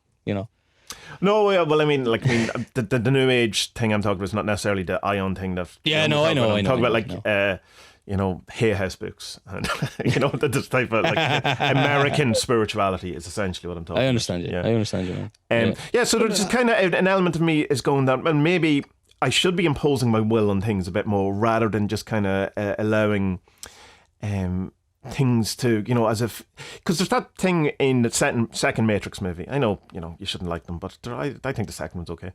Where Neo was talking to the Oracle, and the Oracle goes, "You're not here to make any decisions. You're here to understand why you made them. The decisions are already made." And Peter Kingsley says something very similar in reality. Alan Chapman says he's talking about something else. Not convinced he is, and that it's that thing of. Not who are you to decide what is best for you also rings true into me. Like, who am I to know what the best magic is to do or what the thing is? And so you kind of have this fate as well. So I mean, can make a good case of that you should have fate and stop trying to get in the way, because my creative process works best when I get out of the way of it. So shouldn't my life work best when I get out of the way of it? But so I don't know. I just want to know what your kind of thoughts are on having fate versus fuck yeah, I'll have I'll do the magic and and put my will on this world and shape it. Tommy, do you think I've not asked my HDA for the lotto numbers? Well, because I definitely have. Right. I definitely have more than once. Right. And I've not gotten them. Right. So what can you do? You're just gonna okay, obviously then that's not for me. Then that's not the path. But that's it. That's the But then, what's the point of magic? Right. Tommy, I'd be an awful fucker with money. No, but I mean, a legitimate I question. would, Tommy. I'd have half a Coke. I'd have half a Columbia up my nose by the fucking weekend after. And I don't even like drugs. I did many years ago. Yeah. I fucking hate drugs now. You know. But it is if. But the answer still is like, right, so what's the point of Magick if you're able to get what you want, you're just going to destroy your life? What's the point? No, come on. No, the point of Magick is enlightenment. That right. I'm sold on that. Well, so I'm therefore, sold it's enlightenment. The thing of fate is a better magic than a sigil. And then, you know, a proactive you know what? When I started this magical journey, we'll call it, occult journey, I prefer actually the magical. I still don't like the word magic. It's weird for me to say magic. Just think of Paul Daniels and Debbie McGee. What was she doing with him? Money. Anyway, what's the what first attracted you to the multimillionaire Paul Daniels? Yeah. His little Willie. What's he on about? Sigils. Yeah, sure, I thought loads of sigils, and none of them ever worked. Right. None of them. Do you know? But all the sigils were for things. Yeah. Do you know? All of them. None of them were like. I want some insightful revelations about family dramas. No. Who the fuck makes a sigil for that? The sigil is for like, hey, I want a threesome with fucking Cindy Crawford. You know, sigil, and then wank on it then. You know, what the fuck? Like, what the fuck? It's perverts. You know? I do have success with sigils, but I can. It's on things.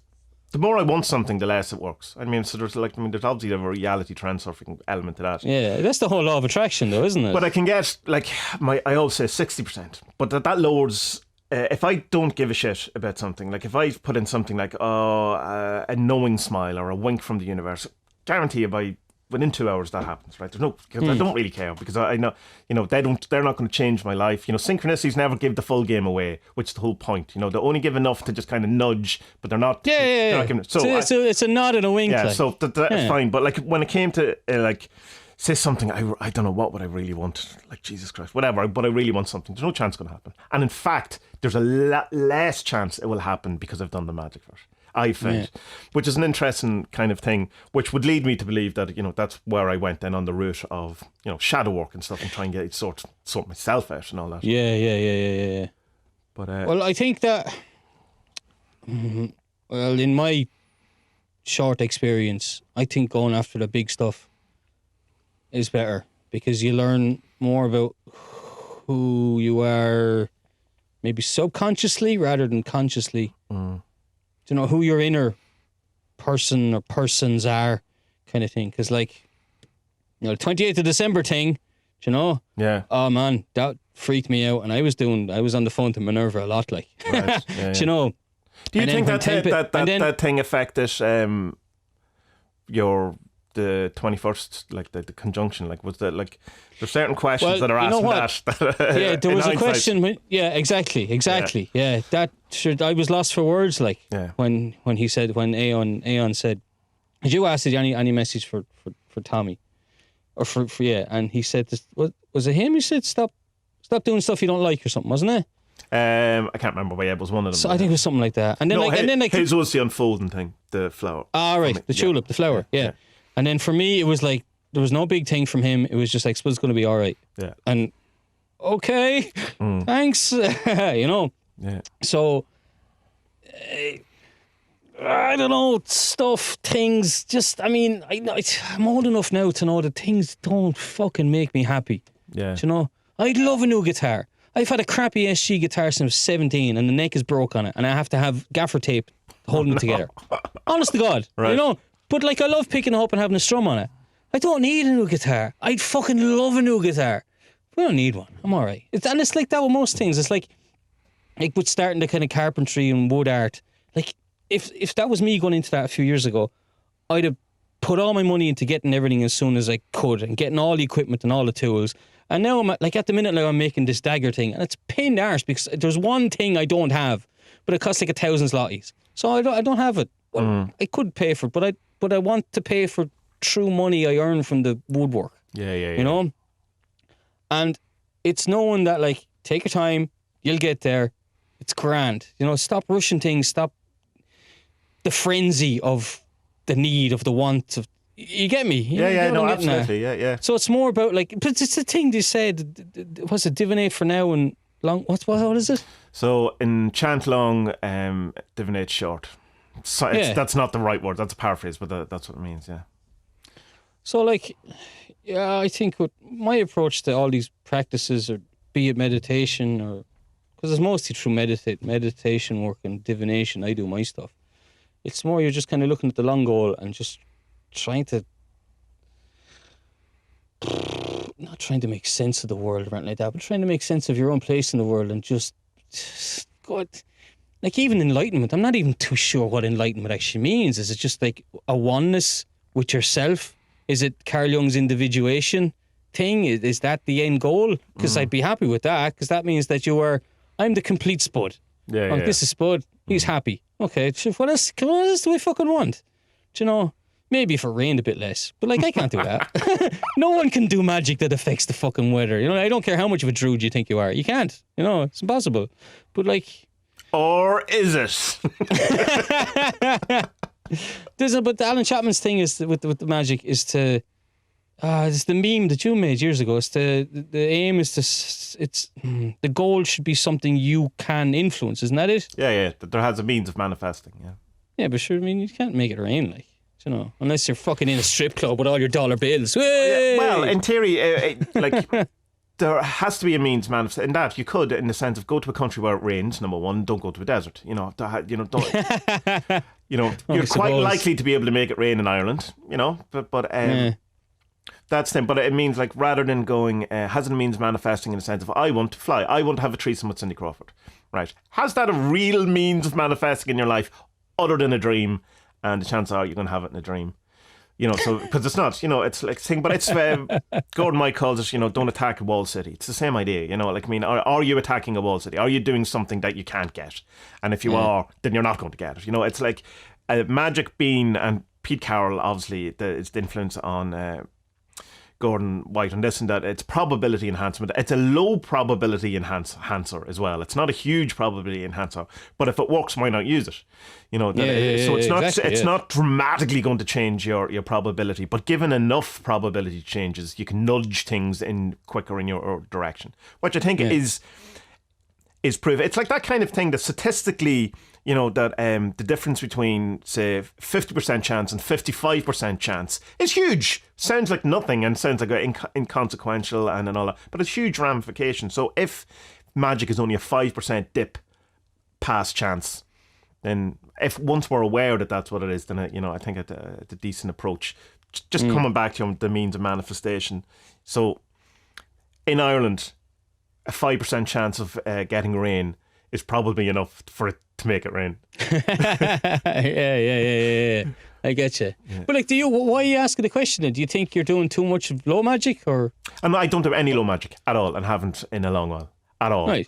And my question is that, or my query would be, is that, am I needlessly not having, comforts, or, should I be having that new guitar instead of, you're saying you don't have the new guitar? Like, is that, is it okay to, in a sense, do that? Or do I just allow it to be that if I was meant to have a new guitar, that it would arrive? And I'm kind of more in that if I meant to have a new guitar, then it will arrive. Same time I bought a new guitar this year, so, Yeah, well, that's the thing. But, like, you have to, like, do you know, I think last you kind of have to decide. Last year, oh my God. Yeah, last year. I think you kind of have to decide where's your line, because you can say, yeah, I'd love to magic a new camera, but you know what? I have 200 quid here. I can buy the new camera. And yeah. Like, you know, like it. I think a lot of the low stuff is just people kind of pissing into the wind and saying, I want this, I want that, I want the shiny new things, and just being magpies in general. Yeah, another thing, I don't like.